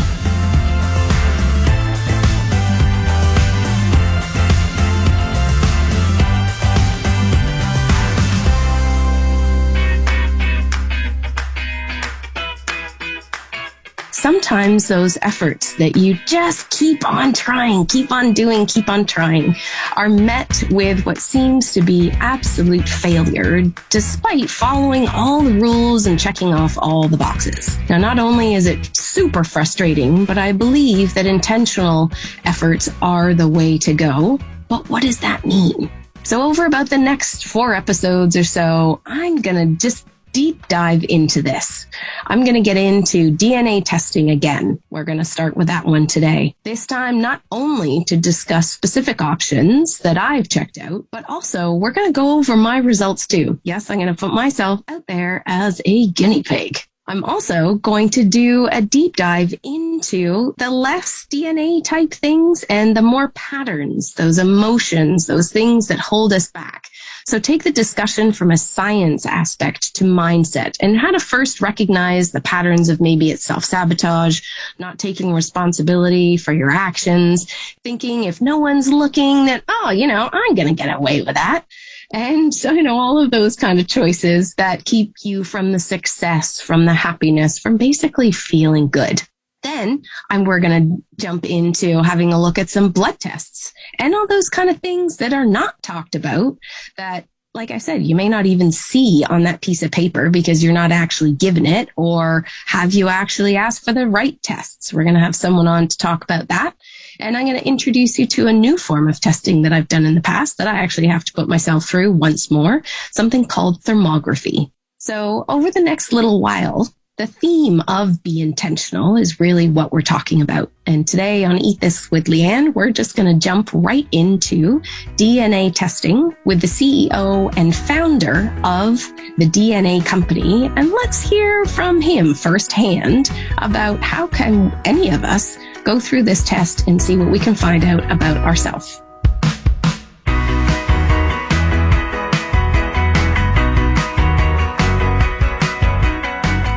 Welcome, Kashif Khan. Thank you so much for joining us today on Eat This with Leanne. First of all, could you tell us a little bit about yourself and how on earth did you end up being the founder and CEO of a DNA testing company? Yeah, it was unintentional. Okay. I don't come from the space. I'm actually from the PR and marketing world. So I used to run a firm where my intention was to work with startup companies to help them grow. And we did a lot of that. So first of all, they thought they needed PR, but they needed everything else. Right. They didn't know what they were doing. And that's what I was good at, was building small businesses. Okay. And I got sick. I was around mid-30s. I'm 42 now. Okay. And I had eczema, psoriasis. I had migraines. My business partner would have to drive me home because I just couldn't function. Acid reflux. I couldn't eat anything. I had weird depression bouts that just would come on and off. I didn't understand what was going on. Going to a number of doctors, I had, 6-7 different problems and 6-7 different solutions, right? They're all these independent, siloed spokes that have nothing to do with each other. Of course. So I had this cream and this pill and this scan, and my whole life became about going to doctors until finally a friend of mine, Bryce, who is, he's more a functional medicine practitioner. I said to him, there's something wrong here, man, because this is all it all happened at the same time. It's all kind of related. It's just random stuff that nobody can figure out. There's no disease per se. And he said, yeah, you're just killing yourself the way you work, and your genetics are mismatched to what you're doing. I said, what are my genetics? And that's when he slapped me in the face. It's, well, we got to start there, right? Oh. That's where my journey started. Was I unlocked my genetics and found that didn't work. The way the DNA industry was working at the time was, unless you had a rare genetic condition, okay, couldn't help you. If you had diabetes, cardiovascular disease, a hormone issue, that's lifestyle. But why is it different for me and you and you and you and you? The same people do the same thing, but they have 2 different outcomes. Mm-hmm. That's when I dove deeper, realized the potential of understanding our sort of human instruction manual, this blueprint that's inside of us. I healed myself. I haven't been sick in years. I don't even get a common cold anymore. I literally walked away, handed the keys of the marketing company to the staff and said, thank you, it's yours. And I worked on this and built it. Wow. So how long has the DNA company been going? January 2017 is when I walked away and said, I'm going to do this. Okay. And we spent 3 years in research. So what was broken in the genetic industry was exactly that you're not born with diabetes. You're not born with, cholesterol issues or female hormone issues, breast cancer. It all happens in and around the sort of 50s, right? It takes that many years of the wrong exposure to lead to these types of issues. The gap was, what are the suboptimal profiles? So it's not hey, you have an 80% chance of Alzheimer's because of your genes. Right. What does that tell me? Like, anxiety for 30 years, right? What am I going to do with that information? And why did 20% not get it? So in that, what I learned was it's the environment, nutrition, lifestyle load you put on those suboptimal genetics. Right. So you have bad hardware or software, right? So your propensity is higher. You're at greater risk for this thing, but you still have to do something wrong to get it. You're not born with it. You're not unhealthy when you're born. And you should die healthy because you were born healthy if you do everything right. That was the journey we went down. And the research was, we literally sat in front of 7,000 patients, one by one by one by one by one. It's the largest study of its kind in the world, where we actually clinically reviewed people that were sick and understood what were their environment, nutrition, lifestyle habits. Of the 80% of the Alzheimer's bucket that got it, what did they do? And the 20% that didn't, with the exact same genetics, what were they doing? Right. Right. And now we've understood that if we first understand your genetic profile, who you are, how you're wired, we now know what to tell you you're designed to do for optimal health in the way you eat, the way you sleep, why you can't sleep, as an example. That's big. Hormones, you name all these things that we're dealing with. Now we understand how you're meant to do it. And then that leads you to optimal health. Well, and I think it also just answers all those questions that everyone has of why me and not you, or why can't I eat sugar, or why do I have migraines, as you said that you do. And, listeners are going to hear my voice a little bit different. As I said off the top, I've just had COVID. So why did I have all the symptoms that I did and somebody else doesn't? They get like a wee sniffle. There is a reason for it. And I kind of feel like I was looking for that reason, right? Well, we're going to go there. Yeah. Awesome. We're going there. Wait. You have a blueprint to Leanne Phillipson somewhere? Not yet. I will be doing a test, and we will be doing a follow-up session on my test results just to go through them. Once you get the manual, though, I need a PDF copy of that manual, okay? Because up to this point, I can't. You're going to start pouring the drink. That's what it is, Chris. I don't You're understand. You're going to know what you can start serving me. I don't understand her even a moment right now. So if I can get like a manual or a how-to book on Leanne Phillipson, that would be awesome. Thanks, man. On what you just said, two things. First of all, we're going to talk about COVID since you brought it up. Okay. We have decoded the brain. If I have your DNA, I don't ever need to speak to you to understand your personality, how you deal with trauma, pain, stress. Do you procrastinate? Do you lean on food as a coping mechanism? Yes. So should you be? No. All of that stuff. Because what we've understood, and again, it's not a single gene that this gene means this gene means that, the way genetics reported. We have to first understand the biochemistry. How did the neurochemicals of your brain, dopamine, serotonin, adrenaline, what do they actually do? And if you have different qualities or different ability to bind them or different ability to deploy them, there's different nuances. What does that equal in terms of personality traits? Why does trauma happen? You have to be able to experience trauma, and you have to be able to remember and retain that trauma. Those are different neurochemical functions. So if I have your genetic map, I literally can map out your brain and how you think. We've done work with like executive teams on who should be the CFO, who should be the CEO. We've done work with athletes in terms of the team and dynamic, and why does one person freak out every time mom says she needs a new car and one person just doesn't give a damn. Right. Literally it's all hardwired here. We'll be right back with more of Eat This with Leanne on your iHeartRadio Talk Network. Now an update from the CJAD 800 Traffic Center. Transport Quebec has wisely canceled all roadwork slated for this weekend because of these extremely cold temperatures, looking at minus 21 right now in the greater Montreal area, feeling like minus 31 with that wind chill. And tires just can't get the job you would want them to get done normally. We had way too many accidents the last few hours over on the Metropolitan, each side of it, even the service road at La Cordère. So take it easy out there. There is all sorts of room for everyone to work with out on the roads, and keep your distance. Get to where you're headed safely and soundly ahead of curfew, which kicks in across the province 10 p.m. until 5 a.m. for each of the next 2 nights. Earn your MBA from Queen's Smith School of Business right here in Montreal. Find out more at smithmbainmontreal.com. I'm Mark Shalhoub, CJAD 800 Traffic and Transit, next at 7:30. CJAD 800 has Elias Makos. Governments can't make policies based on one person here, one person there. The news, the facts, the opinions. There's nothing wrong with using taxation to get stuff done when it comes to healthcare. The Elias Makos Show, weekdays 9 to noon. Just ask your smart speaker to play CJAD 800.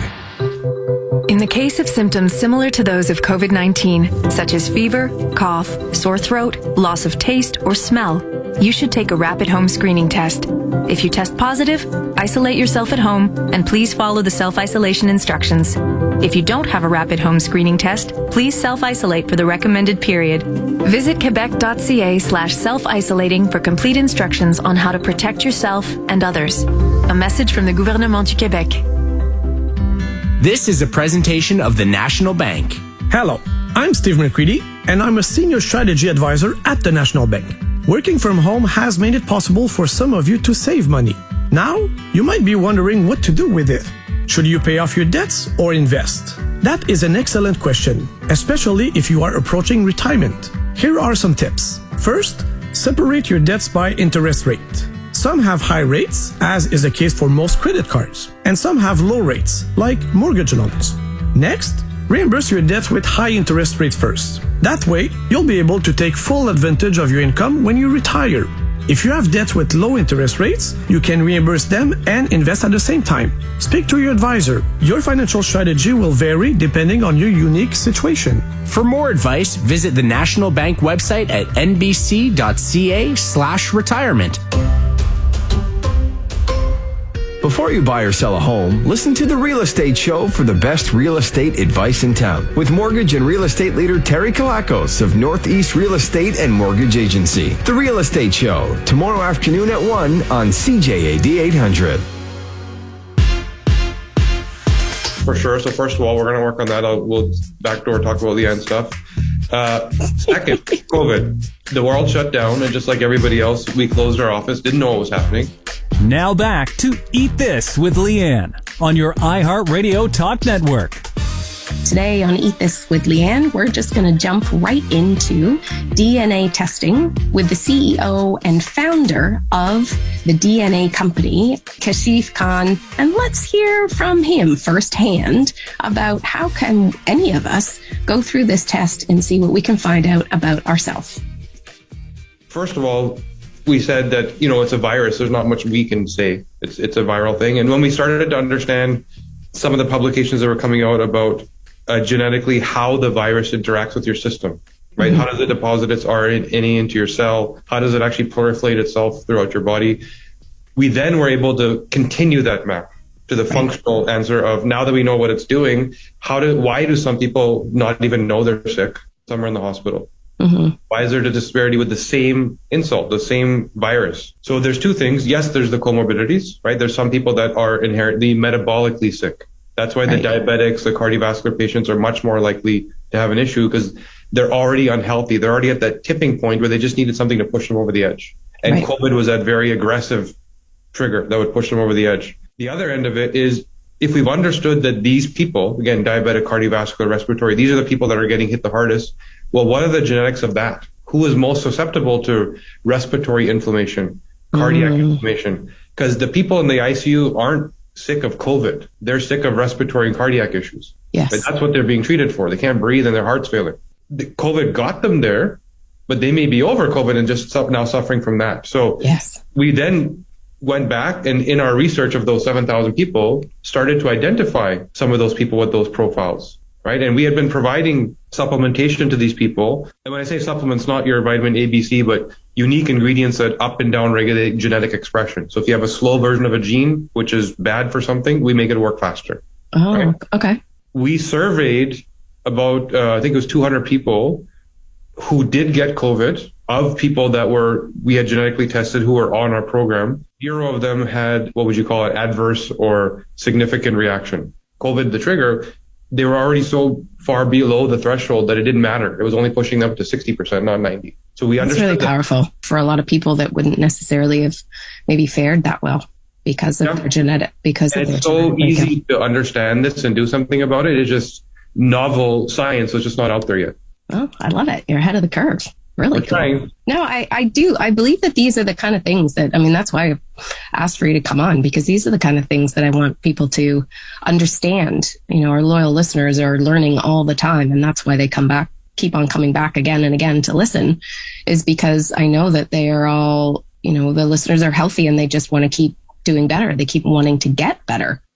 Purpose of what I'm kind of calling the be intentional of 2022 is so that they can, yes, you listeners can take on another way. You've tried the gluten and you think, yeah, it's okay, but maybe it's not. And you've done the sugar and you've done all the things that I've said to do, and you're just not getting there.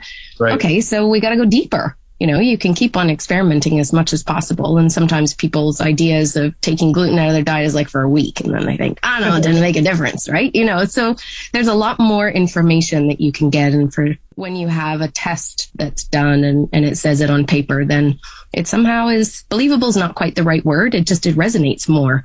I think if you were to tell somebody what their personality was like and they maybe then sat back and thought, you know what, I am like that. And I've tried to mask it for a really long time just to be like everybody else. And somebody says, no, you have got anxiety or you do have depression and it's part of your genetics. It takes a lot of the blame off of yourself, thinking that you've done something wrong, or it is because you're eating the wrong things, or you're not sleeping enough, or you don't get off your phone, or, you know, just all the things. There's so much the blame game that goes on as well. I can't tell you how many of our sort of clinical sessions, which are like some executive came in for an autoimmune condition or, you know, can't lose weight, they hit a plateau. And then all of a sudden, when we're talking to them about cognitive function, the way their brain works, so that they can better understand how to do the things we're telling them to do, like how do they actually think? Yeah. Then, oh, that's why. And it always comes back to relationship issues. Right? It always comes back to, like, I'll be the guinea pig. Take myself, for example. So when it comes to pleasure and reward, so my family has a history of addiction. I grew up with uncles I remember once walking to my uncle's house and a TV flew out the window because he was drunk and angry and throwing a TV at somebody. I don't even remember who, because it was just normal at the time. Whoa. What was your uncle Andre the Giant? How he picked up a television and threw it at somebody? Wow. This is the same guy who was once cooking breakfast and his stomach was burning on the stove and I had to tell him to move his stomach. Oh my God. You know, so his pain threshold was a little high. Yeah. So anyways, what I learned, dopamine, the thing that allows you to experience pleasure or reward, it does two things. We genetically experience that at a different level. So, and the way that happens is a gene called DRD2, which determines how dense your dopamine receptors are. So when you deploy that dopamine during that pleasure or reward experience, you have to bind it to experience it. And people have different density. I have the absolute least sparse density of receptors. So it's very hard for me to feel, right? Interesting. Then when you're done with that, you're supposed to come back to normal. So there's two more things that happen. MAO, another gene, starts to break down the dopamine so it gets ready to be cleared.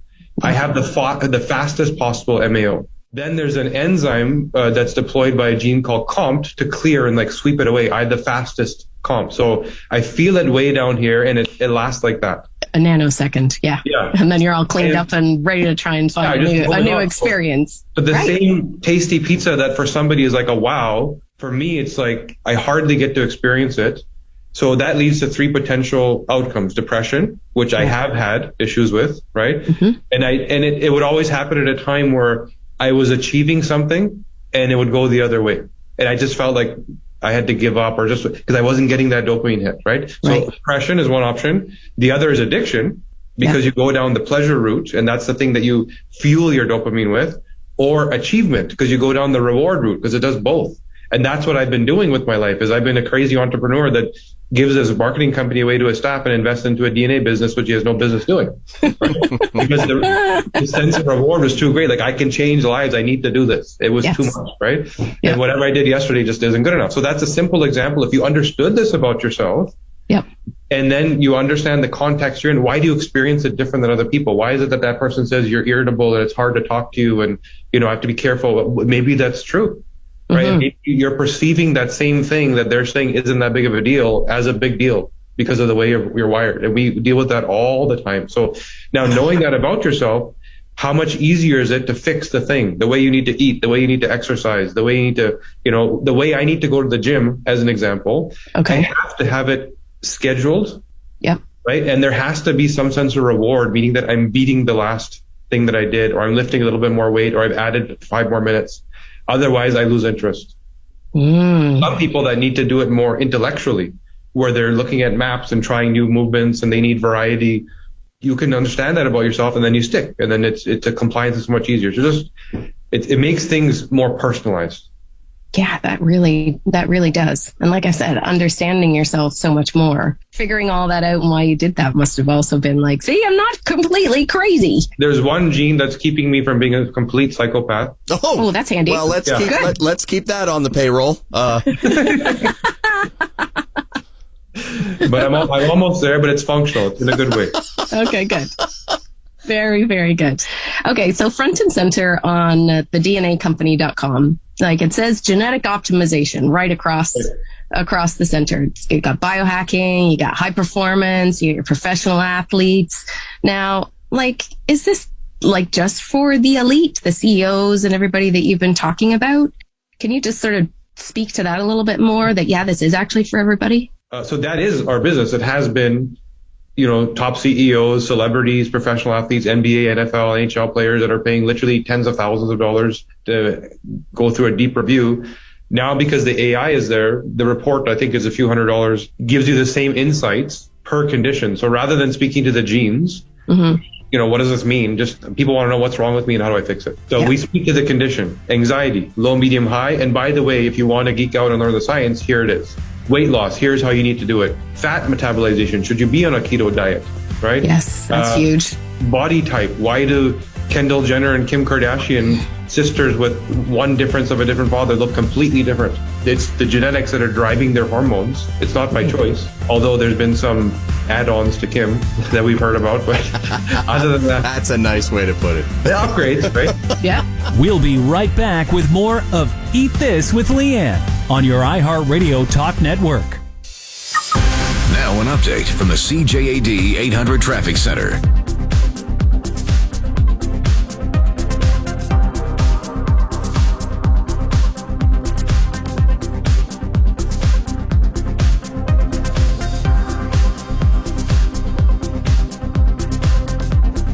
Please slow it down out there. It's extremely cold, minus 21. Bundle up as well. Feels like minus 31 with the wind chill. We have had a truckload of incidents throughout the late afternoon into the early evening. It's been quiet for the last hour or so, but take it easy. Your tires just do not adhere to the road in these extremely cold temperatures. Some black ice out there. We want you safe and sound en route to perhaps work or home after a long day's work. We do have the curfew in effect tonight and tomorrow, the last 2 nights in Quebec, 10 p.m. until 5 a.m. Getting your flu shot at the pharmacy, help protect yourself against pneumococcal pneumonia at the same time. Ask if Prevnar 13 is right for you. Learn more at Prevnar.ca. Mark Shalhoub, CJAD 800 Traffic and Transit, every 15 minutes and next at 7:45. Looking for ski equipment? We've got it. Snowshoes? That too. Skates? Yes, indeed. At Sports Experts in Atmosphere, you'll find everything you need for your favorite sports. What's more, get up to 40% off on selected winter merchandise. Details in store or at sportsexperts.ca. At Matelas Bonheur, they believe a good night's sleep shouldn't be compromised by price. So there's no better time than now to equip yourself with a new mattress, pillows, sheets, and a snuggly duvet during their Buy More, Save More event. Visit matelasbonheur.ca for details. Switching your car and home insurance to Bel Air Direct with an online quote could save you up to $750. So, you can get yourself a new set of golf clubs. Sure, you've never played around in your life, but nothing says I'm living larger like 14 shiny clubs in your front hall. Bel Air Direct. Conditions apply. Montrealers have enjoyed Coscrew Eats at the LaSalle Drive-In for more than 50 years. Delicious smoked meat, pizzas, subs, and much more. Order online at LaSalleDrivein.com to get your favorites for pickup or delivery. Support local. Support the family-owned LaSalle Drive-In. The MUHC Foundation and CJAD 800 present Health Matters with Tara Schwartz, featuring the health experts who are transforming medicine and the patients whose lives they have changed. This week on Health Matters, as we continue to navigate the latest wave of the pandemic, we speak with our MUHC experts about rapid testing, the state of our emergency rooms, and how COVID is impacting women. Health Matters, tomorrow at noon on CJAD 800. Cardiogenics Medical Center is growing and inviting doctors to join the team. Maybe you're a recent grad with no prem, or perhaps you're looking for a better work-life balance. Cardiogenics might be the right fit. 731-CGX1 or go to cardiogenics.ca. 1877 Cars for Kids. KARS Cars for Kids. 1877 Cars for Kids. Donate your car today. Donate online at carsforkids.ca. That's cars with a K. Pickup is quick and easy. You'll benefit a child and get a maximum tax credit. 1877 Cars for Kids. Donate your car today. Donate today, and your car can be gone tomorrow. So many Quebecers suffer from back pain, which, when left untreated, can result in a loss of quality of life. The Quebec Chiropractors Association invites you to learn more. Visit chiropractic.com for more information about the practice. You can find tips and advice for daily activities and where you can find the chiropractor closest to you. Be well informed, prevent injuries, live your life to the fullest. Pain changes everything. Chiropractic care changes pain. Montrealers' favorite fine furniture store is Mobile Art Decor. For over 30 years, Mobile Art has been the best source of exceptional, top-quality luxury furniture, custom upholstery, and accessories for lighting and design that will inspire and motivate you. Imported from Europe and around the world for every room and every taste. For a truly unique experience, professional interior design advice, and great service, visit Mobile Art, 8260 Devonshire, west of DeCarry. mobileart.ca. Sports enthusiasts, busy executives, active seniors, aching feet, minimum invasive foot surgery is a cost-effective reality that will make you feel young again. No more excuses. Take that next step. Call Dr. Malik, 514-844-5250. CTV, Sunday, February 13th. Snoop Dogg, Dr. Dre, Mary J. Blige, Kendrick Lamar, Eminem in a Super Bowl halftime event. Let the show begin. That will make history. Super Bowl 56, Sunday, February 13th, only on CTV. This is CJAD 800. Listen anywhere, anytime at CJAD800.com, the iHeart app, or on your smart speaker.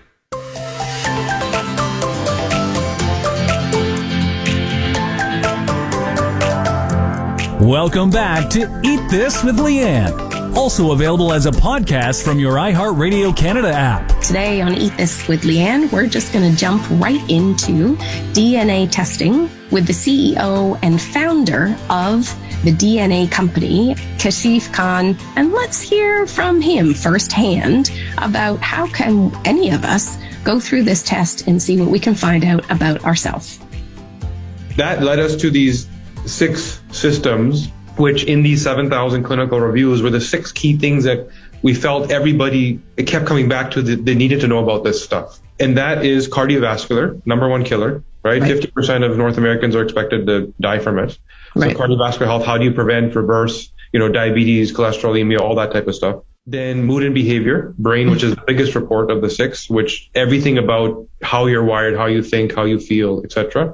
Diet and nutrition. So, fats, carbs, starches, insulin response, micronutrients like vitamin D, B, C, like how do you deal with all this stuff? So what should your meals look like? Yeah. Hormones and fitness, which we just spoke of. So skin, hair, acne, body type, what time of the day should you work out? For women during your menstrual cycle, there's that circadian rhythm is very different than a man who has a menstrual cycle literally daily, right? So the same process that a woman goes through converting progesterone to testosterone to estrogen, which takes a month, a man does every day, right? So different. Isn't that crazy? Look at that, Chris. You just did that and that took me a whole month. Well, I'm perimenopausal, so I think it probably just took me four months to do that. So now knowing that about yourself and knowing how you are wired hormonally, there's some men that need to work out in the morning, some in the evening to get their peak testosterone, right? And for women during the month, more prone to injury at certain times, more better to recover at certain times, etc. So then the other 2 are immunity, inflammation, and detox. So how does your body deal with health at the cellular level, right? So how do you clear toxins? How does your cells stay healthy, which is the root cause of all disease? Yep. And then the last one is sleep. So what we've understood about sleep, which is now a 50% of a North American population problem, 50% North Americans don't sleep properly. The solution has always been take some melatonin. That's okay for 20% of these 50% of people that can't sleep, because 20% can't fall asleep. Right. And they have an inability to deal with their circadian rhythm, that clock, to know when to turn the melatonin on.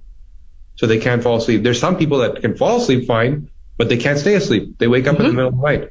And that's actually the bigger number. It's mostly in that bucket. Yeah. And the melatonin won't help them.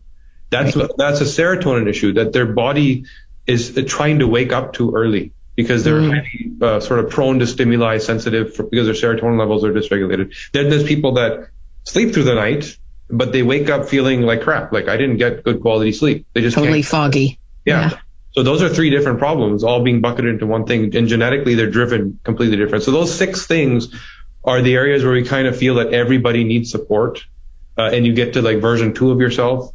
After that, some clients decide to keep working with us in coaching, where there's a particular pain point. Like, I need to lose 20 pounds.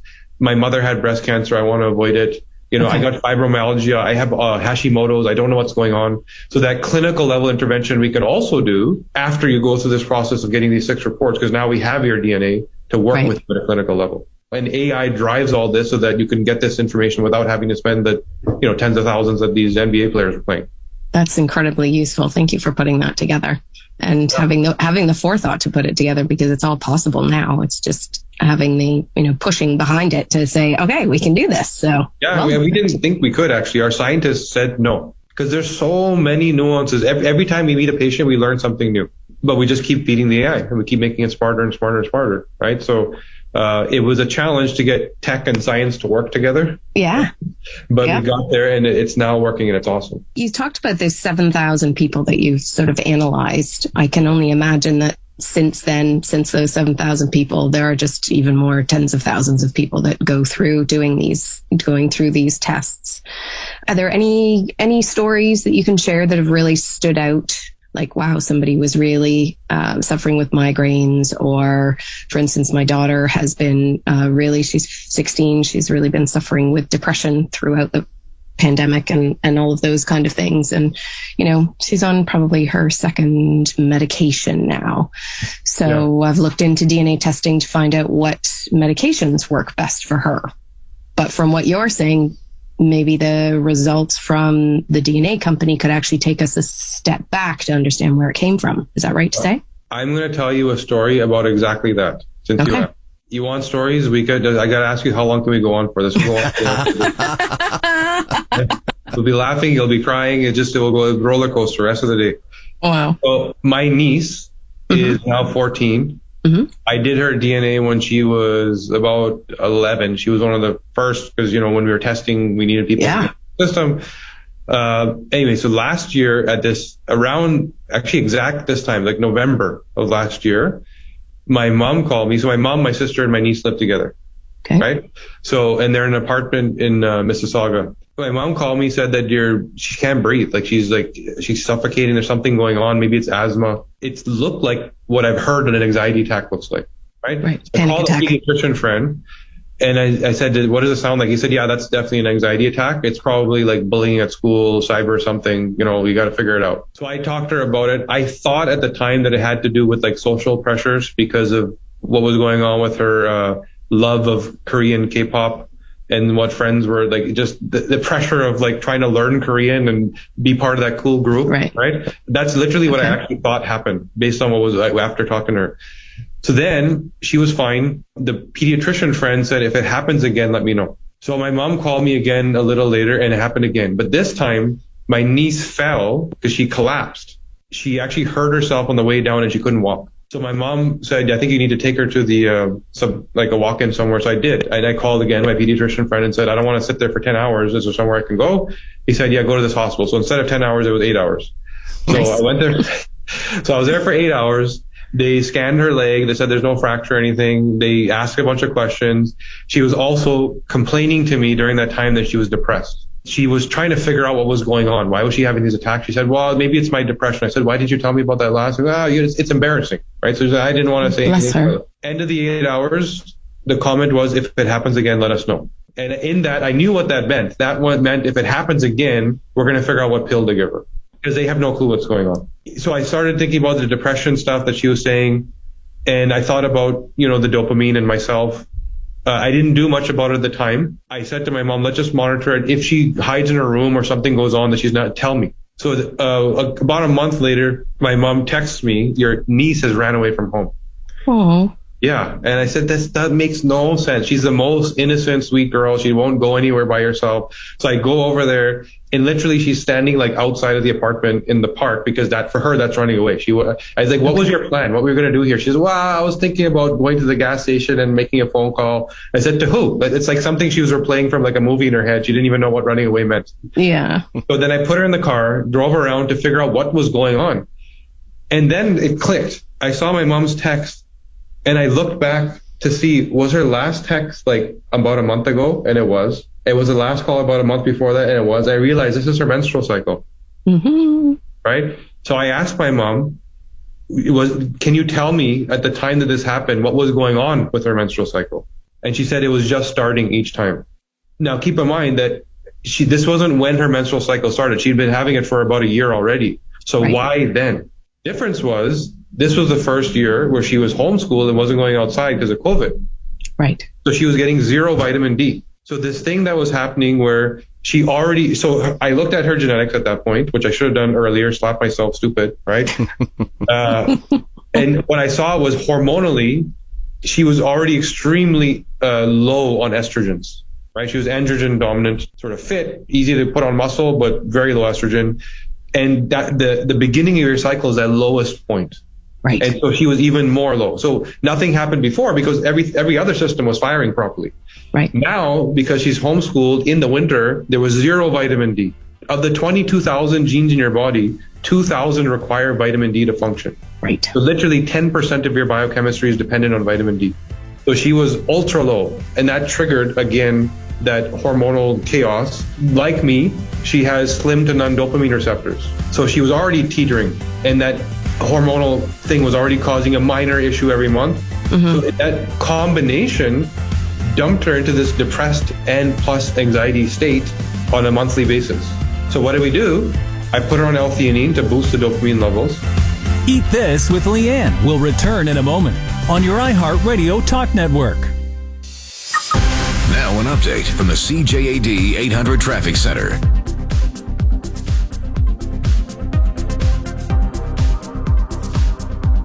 As we peruse our jam cams, it's a pretty good looking drive out on the island of Montreal and beyond in terms of a lack of incidents out there. Not that we were short of them over on both sides of the Metropolitan and in some other spots over the last few hours. It's been an hour and change that things have improved, but keep in mind these extremely cold temperatures of minus 21, feeling like minus 31 with the wind chill, don't exactly make it easy for you to stop on a dime. So take it easy. Reduce that speed of yours, increase the distance between you and the vehicles around you. Reminder, the last 2 nights of curfew kick off tonight at 10 until 5 in the morning throughout Quebec. The CIBC Dividend Visa Infinite Card rewards you with cash back on every eligible purchase with no limit on how much cash back you can earn. Conditions apply. Visit CIBC.com/cashback. Let us know what you see on the roads. Calling your tips to star 800. I'm Mark Shalhoub with your next report at the end of the 8 o'clock news.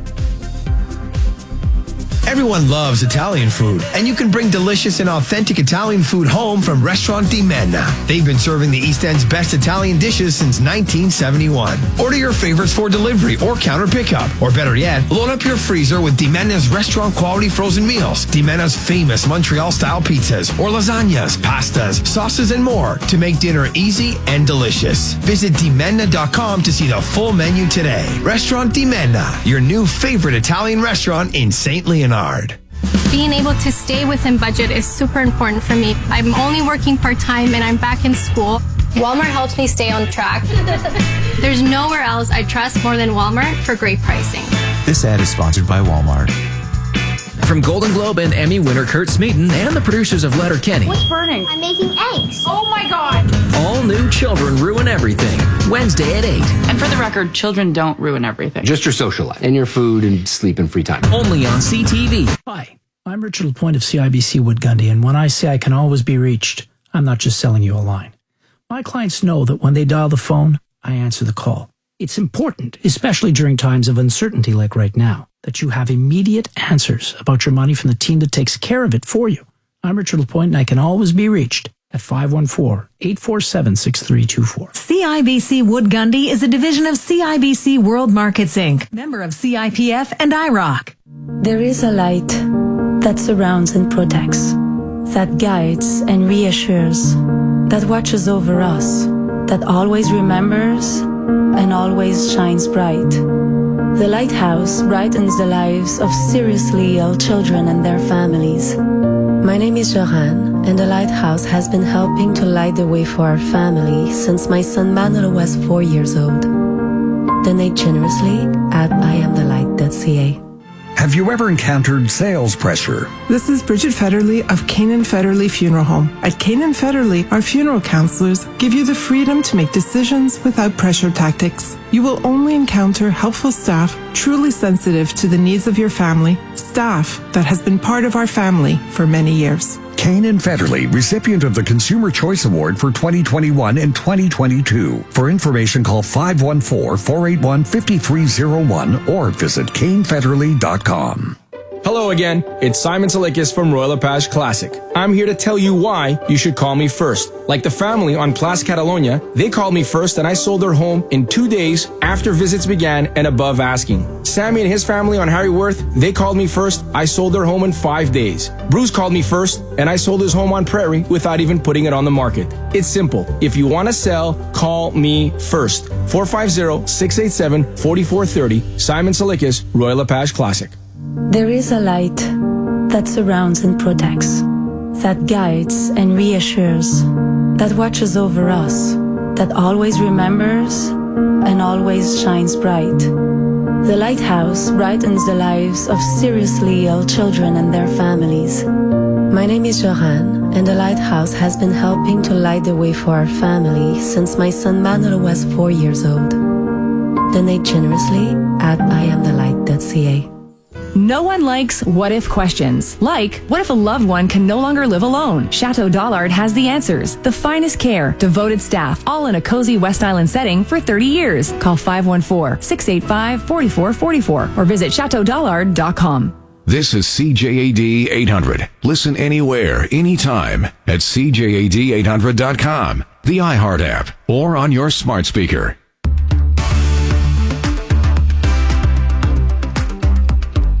Now back to Eat This with Leanne on your iHeartRadio Talk Network. Today on Eat This with Leanne, DNA testing with the CEO and founder of the DNA company, Kashif Khan. And let's hear from him firsthand about how can any of us go through this test and see what we can find out about ourselves. Our healthcare system is siloed. So first of all, our acute healthcare system, I break my arm, I have a terminal disease. Yeah. It's amazing. Yeah. Right? The best our sort of species has ever seen, right? What we have right now. Mm-hmm. The problem is we use that same toolkit for chronic disease, which is not at all the same thing. It's not a thing that happened now that I need to deal with now. It's something like this hormonal issue that compounds over time. You know, you don't get diabetes when you're, for the most part, when you're 15. It usually happens when you're in your 40s, 50s, 60s, because it takes that long of making the wrong choices to lead to the condition. Mm-hmm. Right? When it comes to that toolkit, getting passed over from our acute care model to the chronic disease model, that's why we get stuck in this siloed approach where if the symptom is brain, I have depression, you can speak to someone that only knows about that. Right. And their toolkit is limited to that. Right. And this is exactly the conversation I had with my pediatrician friend after I told him, by the way, this is what I figured out is actually going on, and this is how I fixed it. And he was silent. Of course. Right. And I said, what, like, tell me, like, all he said to me, this is actually what he said. He said, what you're saying to me in terms of biochemistry is exactly correct, but I don't have access to it. Why is that? I've been in meetings sitting in provincial parliament in front of MPPs laying this stuff out where they said, this is exactly what we need to do, but they have no ability to do it. They don't know what to do next. Right? Well, thank you for being such a forward thinker, and there just needs to be a lot more people behind you, and I hope that you just keep attracting the right people to be able to put this all together, because it really, in the way that I deal with all my clients, it's a small fry way, but it still is to just keep pushing them to ask the right questions, or don't take these kind of things that you think that you're dealt just as they are, because there's a lot more to it. And sure, you can make all the changes, and the epigenetics piece, which you keep, talking about, is what is it that you're doing? What is it that you're doing every single day that's not actually working for you? And if you can get that guidance from the AI that comes from your DNA and try it and have success, well, oh my gosh, I mean, that can change the trajectory of anyone's life, like really quickly too. Oh, it's just so fascinating. But let's just bring it all back to the loyal listeners that they're looking to up level and to figure out what it is that they can do in this coming year to be intentional and to really take responsibility for their own health. So what we understand is a prisoner at the crux of the demands being made by this suspect is a former Pakistani neuroscientist known as Afia Siddiqui. Recently, there have been protests pushing that she be in the Dallas area are on high alert. Version. It just all comes back to being so incredibly basic. I find that piece of it so fascinating. And when I say basic, that doesn't mean that, I don't know, it's so foundational. It's exactly fundamental. That's an even better word. Like it just is. I think that's what I find so fascinating about this, and that there's a point at which you get to where there's no other way forward than to know more.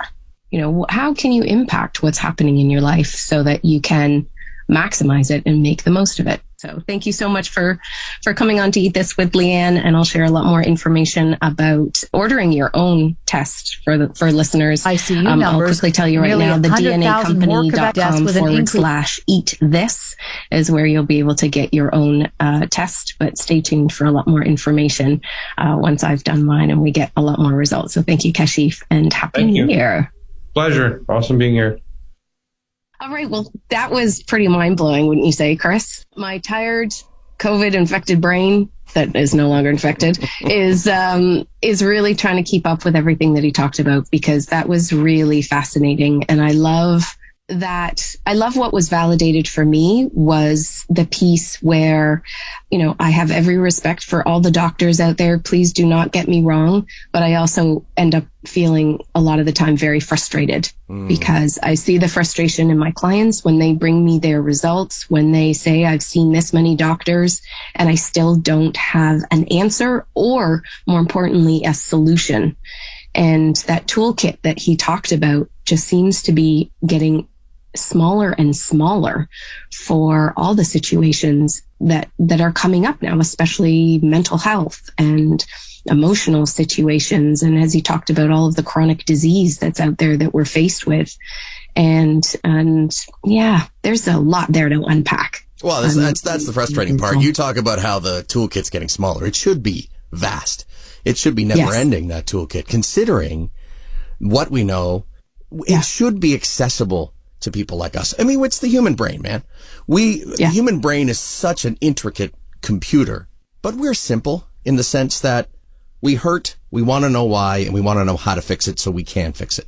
Now, the technology and the medication behind it may not be simple. The DNA testing may not be simple. But in the end, all we want to know is just give me a few answers so that I have something to work with. I can go home and make myself better. Just give me some information and I'll run with it. I'll DIY myself back to health. Just give me some answers. And it sounds like people like Kashif have those answers, but not enough of the important people are listening. Thankfully, Kashif is on the job and I feel better for it. We'll see where hopefully this episode falls on a few other people's ears that will make use of it, to their advantage, to know that it's out there. The information is there for you. Just go get it. I really hope that this is inspired our loyal listeners to know that there is more. And I think that's just the theme of Eat This anyway, even though it's called Eat This, is that there is so much more that we don't know, that we can know, and that I think that should be accessible to everyone. And if it's going to cost you a few $100s to find out this information and it's going to change the trajectory of your life, I've signed up for it. I paid for mine and, I'm going to spit in my tube and send it off. And I'm really excited to see what information the AI comes up with to tell me about how my brain works, how my body works, and also, why I ended up with all the symptoms of COVID that I did have, because I'm going to say that I probably had pretty much everyone on the checklist. So remember the DNAcompany.com/eat this. They've given me a specific promo code, and you will get a discount on your tests. So make sure that you do add in that /eat this for a $50 discount on that. So Happy New Year. I hope everybody had a much better Christmas than I think I did. And actually I heard from a friend who heard my story of how everything unfolded. He said, well, that actually made me feel a lot better about my Christmas. So thanks very much. Bringing Christmas cheer to all. Leanne's down for the count. I feel great. Right? I said, well, thank you. I'm so glad that all that all transpired over the holidays for me and my family has helped to make you feel better. At least there was that purpose to it. He doesn't sound like much of a friend to me. Oh no, it's all in the delivery and the humor. He's a very good friend. So That's from awesome. him, I can take it. From anyone else, I would have been booing him.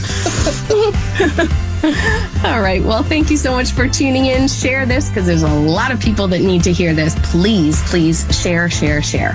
Thanks for staying the course. Thanks for being along. And please remember to eat this one mouthful at a time.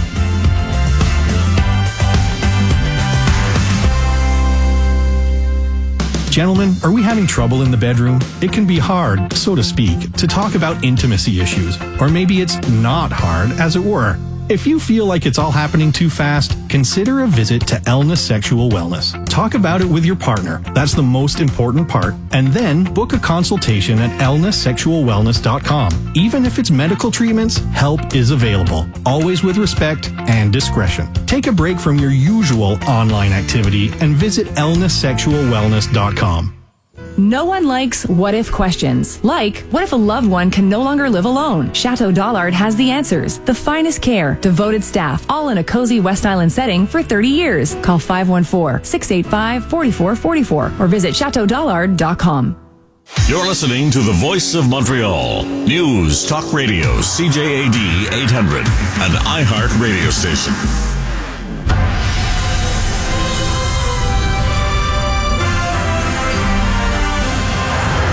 Good evening. It's 8 o'clock. I'm Caroline Van Vlorgen with your CTV News update. It's currently minus 20 degrees, feeling like minus 31. Weather details in minutes. Here's what's making news right now. Quebec is reporting a big jump in COVID-19 related deaths with an increase of almost 100. Net hospitalizations rose by 110 and there was no change to ICU numbers, but nearly 100,000 more Quebecers got a booster shot yesterday. 31% of the province have now received a third dose of a vaccine. A new report shows that demands on the job market changed during the pandemic. Skills that were previously not as relevant in 2020 are now in high demand. Those skills include virtual customer service and safety adherence. This gradual change in demand does not come from the virus itself, but from reactions to the virus. President of hiring firm Randstad says that job seekers will be spoiled for choice if they have the skills sought after. The coast of BC is under a tsunami warning following a volcanic eruption in the Pacific Basin near the Tonga Islands. Further south, reporter Alex Stone says similar advisories are in place along the California coast. At most, it appears this is like a high tide, not a big wave coming ashore. And earthquake experts say could last a while with higher sea levels until it all calms down. So some areas right along the water seeing a bit of flooding, but just right along beaches with water coming into beach parking lots and roads. In Hawaii, they reported a tsunami of 1 foot to 2 feet pushing boats up onto docks. Another suspect allegedly involved in the assassination of Haitian President Jovenel Moïse has been arrested. The suspect is former Haitian Senator Jean-Joël Joseph. He was arrested in Jamaica and is now detained. The president was killed last July. And authorities say a man has taken hostages at a synagogue near Fort Worth, Texas. Reporter Jim Ryan says services at the Congregation Beth Israel Synagogue were being live streamed on Facebook at the time. 8,000 viewers watching the live stream heard a man who identified himself as Mohammed Siddiqui take control. Colleyville police say FBI negotiators are in contact with that man. They're working for a peaceful resolution. With the latest from the CJAD 800 Traffic Center, here's Mark Shaloub.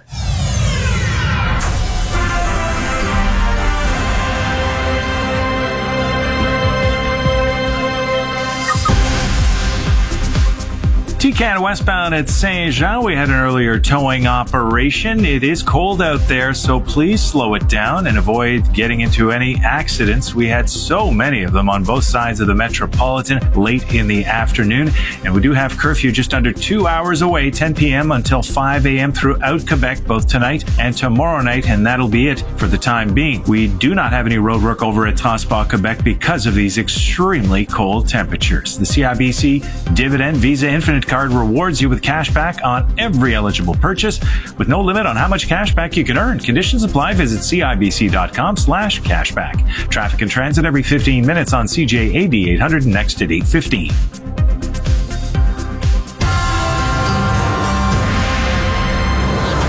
Your Dormez-vous Weather Center forecast calling for a low of minus 32 tonight with the wind chill. Clear weather with 20 kilometers per hour winds.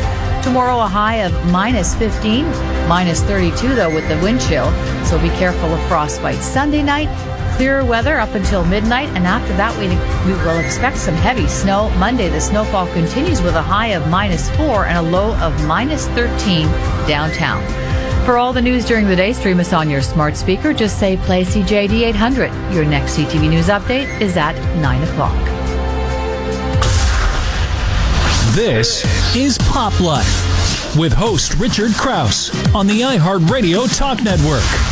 Welcome, everybody. I'm Richard Krause. I hope that you're feeling happy, healthy, and safe. It's a big show, so let's get right at it. Later on, we're going to meet Kaya Usher. Her new album, All This Is, was recorded with two of her children, fulfilling a dream that she and her husband, the late tragically hip singer Gord Downie, shared. That is, to create music as a family. The result is an album of songs that represent not only an artistic awakening, but personal healing. We'll talk about that album with Kaya just a little bit later on in the show. First, though, let's meet Andrew Fung. You know him as the award-winning actor who played Kimchi on the CBC television sitcom Kim's Convenience, and you've seen him in guest starring roles on shows like The Beaverton and Winona Earp, but he's back with a new show, now playing on CBC. On Run the Burbs, he plays Andrew Pham, a suburban stay-at-home dad of two children whose wife is an entrepreneur. He stars on the show. He's the executive producer, co-creator, and writer. So I began by asking Andrew Fung what it felt like getting Run the Burbs up and running so quickly after Kim's Convenience left the air. Overwhelmed, like, that it's happened this way and happened so quickly. Mm-hmm. And like, we wrap production on November 5th and we air, our first episode 2 months later, which is wild to me. But even more so, it's like in January of 2020, I brought the show to Pier 21.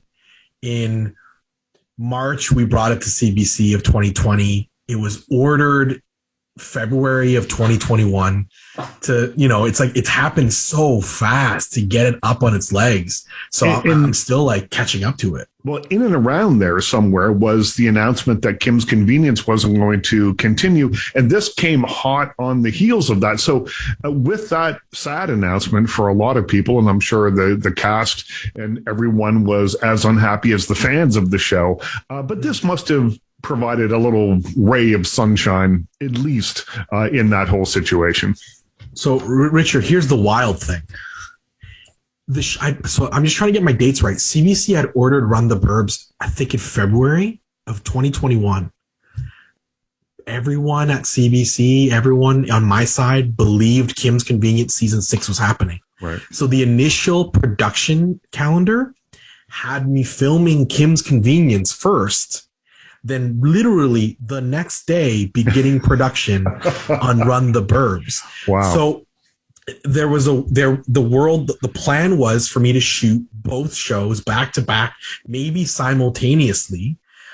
which was really exciting and scary because now knowing how much work went into making this show, I barely had enough time to go to the bathroom, let alone shoot another television show for which I am one of the stars of. So it was a ray of sunshine, but they were always both happening at the same time. So it's so wild to me. And I think it's something I've been telling people. I'm like, can you imagine there was a world where Andrew was going to be on both these shows? And out of all my sadness for how Kim's Convenience came to an end, I have nothing but love for the show, and it prepared me to make this show. So I'm proud to acknowledge any of the Kim's connections or references, not so much like a specific reference, but more so like spiritual continuations of shows. Because I think in a lot of ways, what I learned from Kim's about this family sitcom, I brought to making Run the Burbs. The idea was family at its core. Well, we'll talk about that in a sec. It's interesting that you say you never actually thought you'd have a career in acting, and yet here you are telling me a story about having, the potential of doing 2 shows back to back. Why did you never think that you would be an actor and doing it for a living? Well, 2 reasons. One, it was probably the Alberta mentality, because Alberta isn't a hotbed for actors and performers. Like, obviously we have like Paul Brandt and Jan Arden, and that's from the music side. But we never really seen an Alberta performer make it on the national level. So that's one. And then 2, I remember trying to get into comedy when I was 16, and I had a friend who just straight up said, Andrew, there's no funny Asians. Asians just don't do comedy. And so when you're 16 and you hear that really sticks to you. And it's so ridiculous to hear that. And it was really just like a handful of people, and when I started doing comedy, I quickly realized that wasn't the case. Like, anyone can be funny. It's just that we hadn't had a track record of doing it, And so those are the big reasons why. And that carried with me for a long time. And I didn't think I could create a career in the arts in Alberta, but then I was able to, and it came so naturally. And so it really changed my perspective on the province, because I think that out of the lack of industry and maybe for a long time, the lack of supports, has grown a community that is so passionate and energetic and supportive, that we're starting to see the tides change. And the fact that Alberta is in a boom right now with production makes me so happy. We tried to shoot the show in Alberta, because when CBC had ordered the show, they said to me on the call, they're like, hey, Andrew, what are your thoughts of shooting it in Calgary? And I was like, really? Why? And they're like, well, if anyone's going to shoot a show in Calgary, wouldn't it be you? Like, wouldn't it be hometown Andrew Fun coming home? So we tried.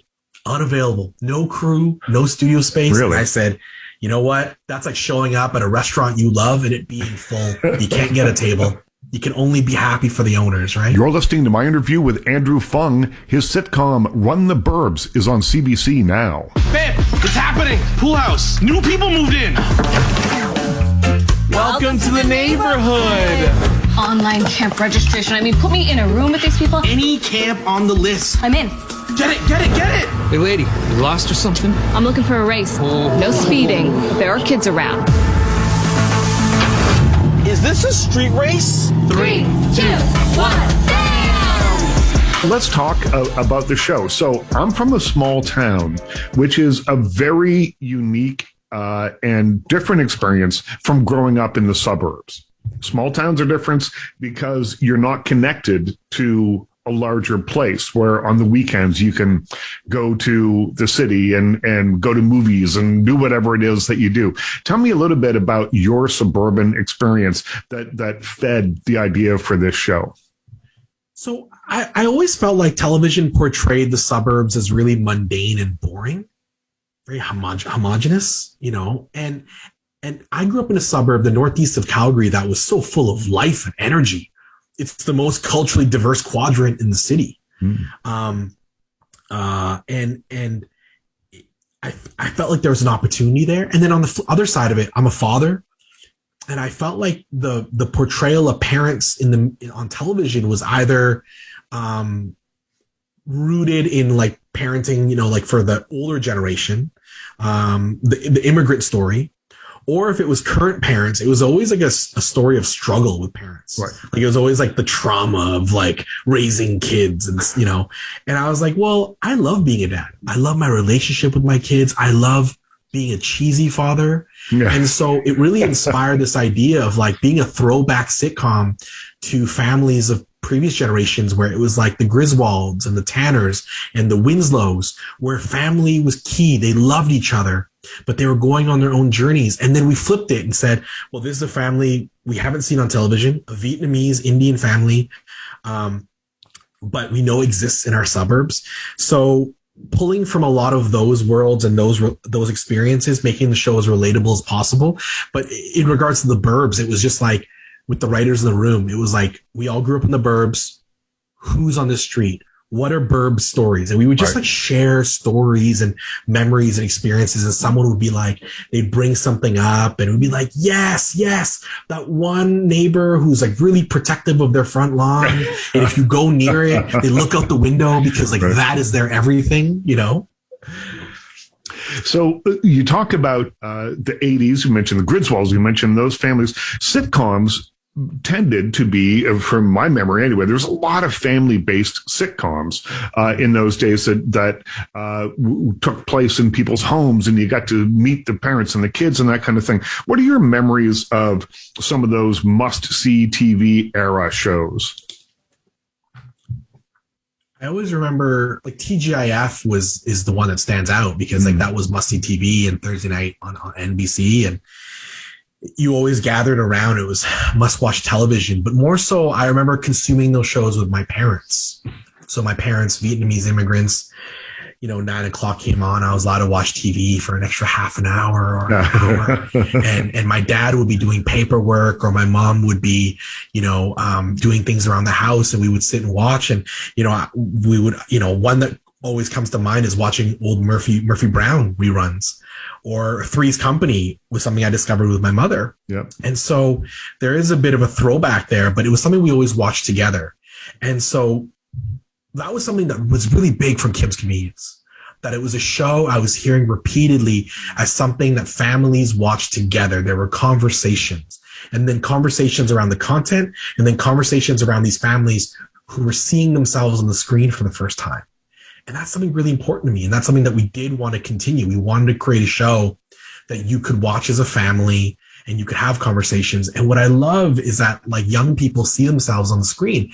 And with my kids, Roman Pacino, 10 years old, Soraya Wong, 14, they saw themselves in Janet and Kimchi and Jung. Now they will truly see themselves in Kia and Leo. And that's really exciting because these kids are dynamite, and they are so funny, so talented, and the appeal of the show really opens up when they're on, because we're really telling some, I think, thoughtful and relatable stories with the young people. You're listening to my interview with Andrew Fung, star of Kim's Convenience and a new show called Run the Burbs. When we come back, we'll continue the conversation with Andrew and talk about the shows that inspired Run the Burbs, those must-see TV shows of the 1980s and the 1990s. And then also, we'll get to know Kaya Usher.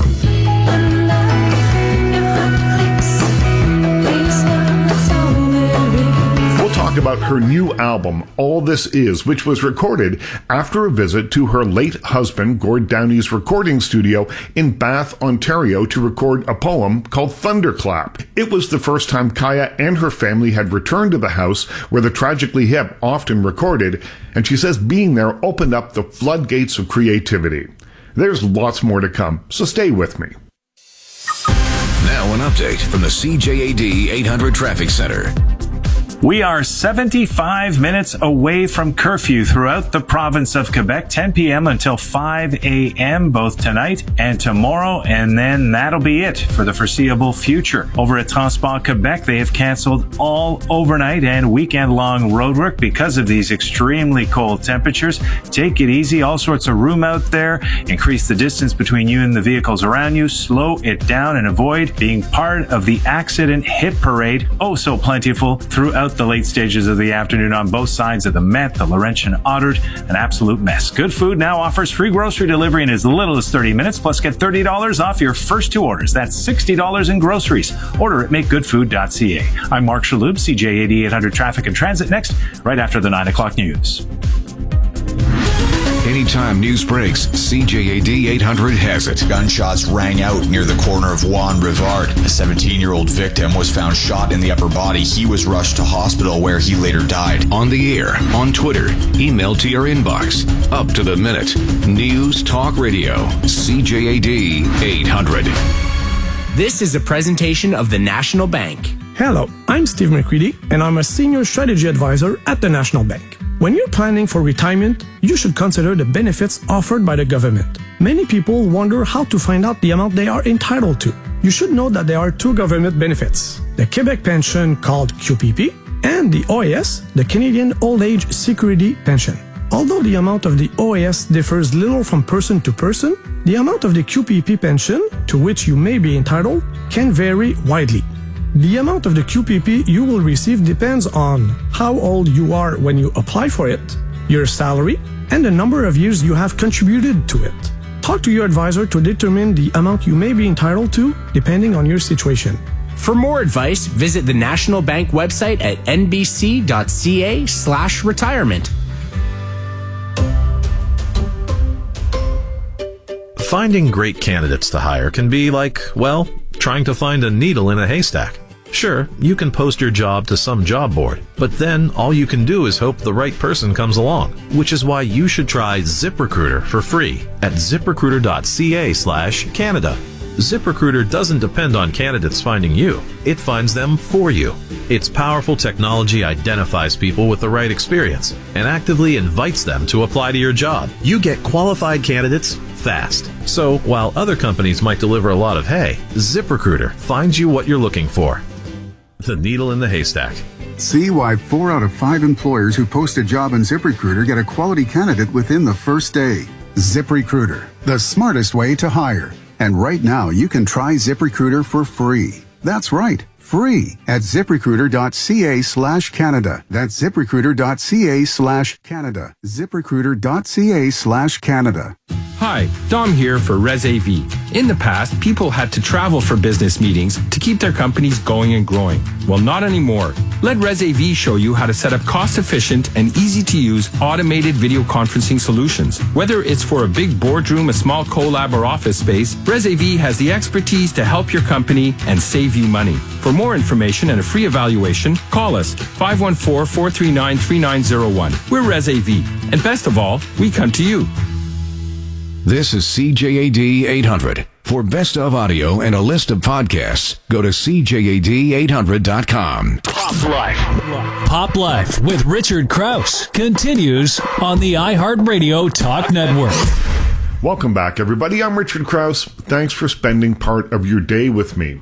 Later, we'll meet Kaya Usher and find out all about her new album, All This Is. It's an album recorded with 2 of her kids that she says fulfills a dream that she and her husband, the late tragically hip singer Gord Downie, shared.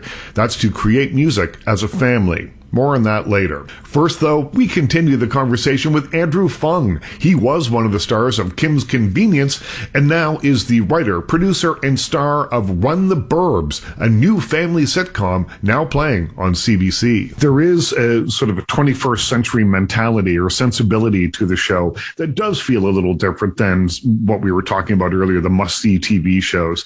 Tell me a little bit about how you've captured that. We really worked on what's the look of the show and the tone and the vibe of the show, and CBC was involved in that as well. And it was like finding it with Andrew, Camille, and the kids. What do the kids' stories look like? Mm-hmm. What does Andrew's stories look like? What do all the adult stories look like? And so we took a lot of time in finding the voice of the character. And so the really cool thing was that Camille is played by Raki Mazaria, and Raki was a writer in the development of the show and the early round of writing for the series. So she was an integral part in creating the character. Julie Noki, who plays my wife's coworker and best friend Sam, was also in the writing room for development and the early rounds of writing. So having writers that were also the performers, there's like a really nice connection to the characters, and you discover things. And when you discover them, you can implement them in the scripting, you can implement them in the execution. And we did that with every person. We bring on Ali Hassan, Aurora Brown, Jonathan Langdon. You're bringing on these heavy hitters, Samantha Wan. You look at the role we've written, and then we start tweaking it. So as the season goes on, we really shifted the scripts to the voices that were being created on the set and in the world. And so for us, it was about creating neighbors that felt really real and authentic. And I'm really proud of that, because the nature of shooting a show so fast was that we didn't have a lot of scripts ready as we went into production. Right.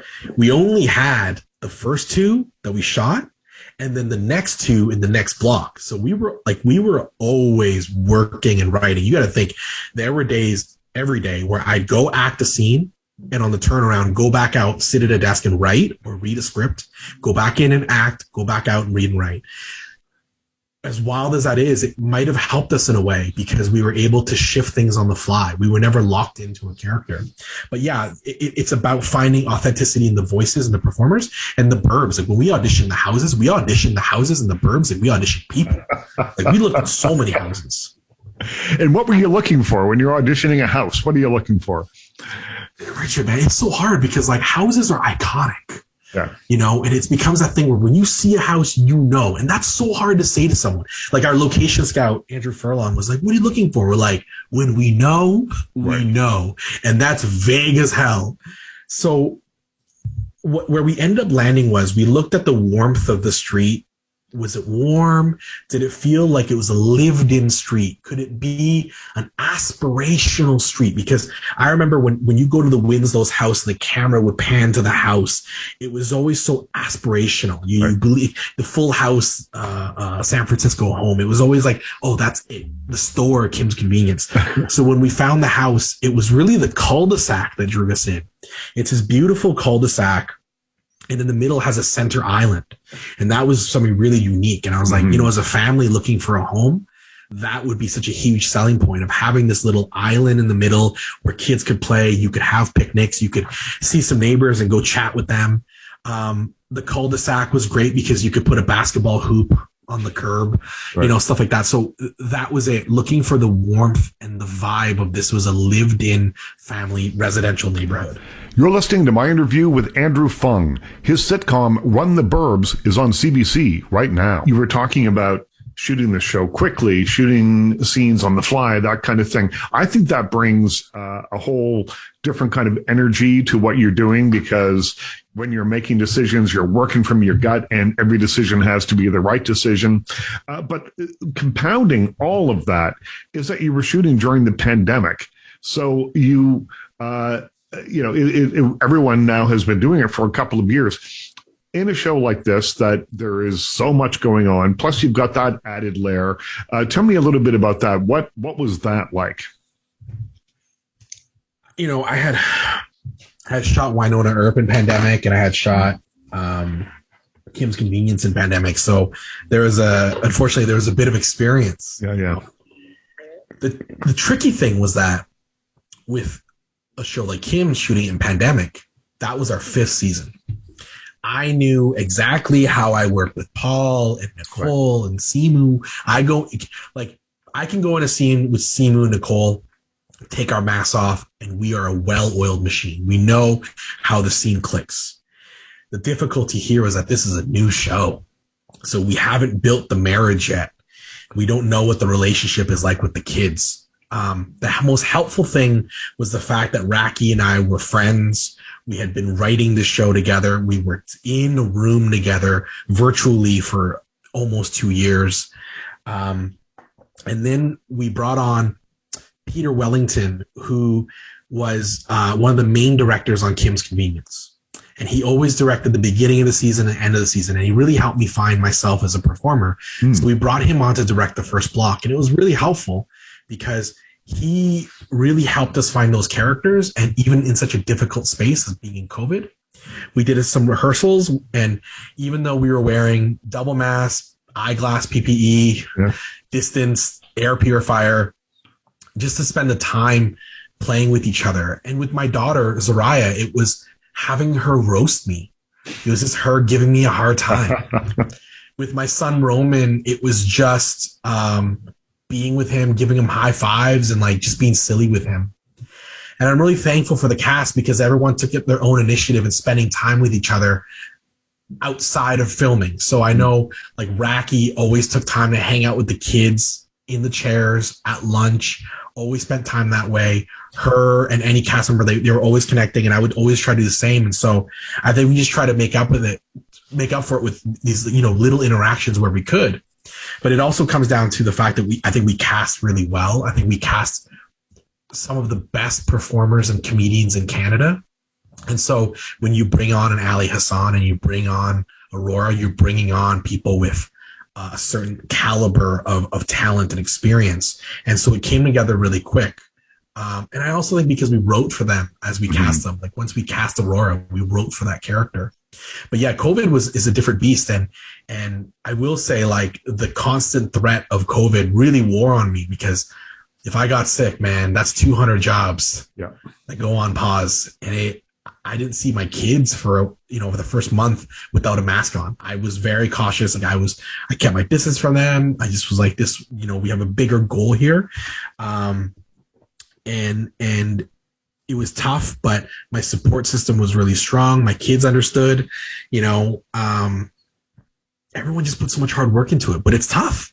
It's tough. And I hope it's reflected on the screen. And the show, we were trying to make the show feel really alive and real and big. Right away in the first episode, you get these drone shots of a neighborhood. And it's a throwback to family sitcoms, and it's a throwback to 3 years ago where not everyone had a mask on. A throwback to 3 years ago. That's the new tagline right there for you. Yeah. Last question. What do you hope people take away from Run the Burbs? I think at the core of it all, I just want people to laugh their faces off. I just want people to laugh. Like I love comedy. I love great comedies, and comedies really kept us going in the last few years, but comedies are so important to us. And so there's so many things I want you to take away. I want you to laugh. I want you to see yourself on the screen. I want you to see your neighbors. I want you to really connect to these characters. And that was really important for us because early on we were like, are we a show where there's a neighbor of the week? Right. Or are we a show where we really establish our characters? And we went the route of establishing our characters. So as you see in the season, we spent a lot of time establishing our characters and our supporting characters. What's their role? What's their background? Who are they? And then seeing the world from their point of view, but through the lens of the fans. I just want people to have fun seeing this show. Yeah, that was Andrew Fung. The show Run the Burbs is on CBC right now. Stay tuned. There's lots more to come. Up next, Kaya Usher tells us all about a new album she's made with her kids. It's called All This Is. Now an update from the CJAD 800 Traffic Center. Metropolitan westbound at Saint Laurent, right and center lanes blocked by an accident, backing you to Saint Denis, losing 5 minutes or so. Get off at Christophe Colomb. Boy, the Metropolitan has been a spot for all sorts of accidents, especially late in the afternoon, west and eastbound. Close to 10 incidents overall in the greater Montreal area in the latter stages of the afternoon. No closures to deal with tonight. Extremely cold temperatures are to be credited for that. Step into Marché Adonis for deliciously fresh meats until January 19th. Beef Spencer roast is at $6.88 per pound at Marché Adonis. Mark Shalhoub, CJAD 800 Traffic and Transit every 15 minutes, next at 8:45. Looking to make healthier choices in 2022? Start with sleeping well. Because when you sleep well, you do everything else, well. This Saturday through Monday, only at Dormez-vous, get a free weighted blanket with any qualifying mattress purchase. That's more than a $250 value. Now's the time to wake up to the power of a better night's sleep. While quantities last, assortment may vary. See in-store or online for details. Sleep well, stay well. Dormez-vous. Before Before you buy or sell a home, listen to The Real Estate Show for the best real estate advice in town. With mortgage and real estate leader Terry Kalakos of Northeast Real Estate and Mortgage Agency. The Real Estate Show, tomorrow afternoon at 1 on CJAD 800. Gordon Ramsay's new series, Next Level Chef, has 3 unique kitchens. The top floor gets only the best, and the bottom has to scrape it together. An all-new Next Level Chef, Wednesday at 10, only on CTV. Finding great candidates to hire can be like, well, trying to find a needle in a haystack. Sure, you can post your job to some job board, but then all you can do is hope the right person comes along, which is why you should try ZipRecruiter for free at ziprecruiter.ca/Canada. ZipRecruiter doesn't depend on candidates finding you. It finds them for you. Its powerful technology identifies people with the right experience and actively invites them to apply to your job. You get qualified candidates fast. So while other companies might deliver a lot of hay, ZipRecruiter finds you what you're looking for. The needle in the haystack. See why 4 out of 5 employers who post a job on ZipRecruiter get a quality candidate within the first day. ZipRecruiter, the smartest way to hire. And right now, you can try ZipRecruiter for free. That's right, free at ziprecruiter.ca/Canada. That's ziprecruiter.ca/Canada. ziprecruiter.ca/Canada. Montrealers' favorite fine furniture store is Mobile Art Decor. For over 30 years, Mobile Art has been the best source of exceptional, top-quality luxury furniture, custom upholstery, and accessories for lighting and design that will inspire and motivate you. Imported from Europe and around the world for every room and every taste. For a truly unique experience, professional interior design advice, and great service, visit Mobile Art, 8260 Devonshire, west of DeCarry. mobileart.ca. So many Quebecers suffer from back pain, which, when left untreated, can result in a loss of quality of life. The Quebec Chiropractors Association invites you to learn more. Visit chiropractic.com for more information about the practice. You can find tips and advice for daily activities and where you can find the chiropractor closest to you. Be well informed, prevent injuries, live your life to the fullest. Pain changes everything. Chiropractic care changes pain. Hi, Dom here for ResAV. In the past, people had to travel for business meetings to keep their companies going and growing. Well, not anymore. Let ResAV show you how to set up cost-efficient and easy-to-use automated video conferencing solutions. Whether it's for a big boardroom, a small collab, or office space, ResAV has the expertise to help your company and save you money. For more information and a free evaluation, call us 514-439-3901. We're ResAV. And best of all, we come to you. First, we need to decide on a neighborhood, then get a pre-approval, hopefully at a fantastic rate, find a realtor, a notary, get insurance. Let's just call Northeast. Northeast? Yes, Northeast. I'm Terry Kalakos, president and founder of Northeast. Whether you're buying your first home or you're a seasoned investor, my team of mortgage and real estate brokers and I are here to help. It's simple and it's free. Let Terry and his team make your dreams come true. Call Northeast today at 514-680-4674. You're listening to Pop Life. Pop Life with Richard Krause on the iHeartRadio Talk Network. Welcome back, everybody. I'm Richard Krause. Thanks for being here today. Let's meet Kaya Usher. Kaya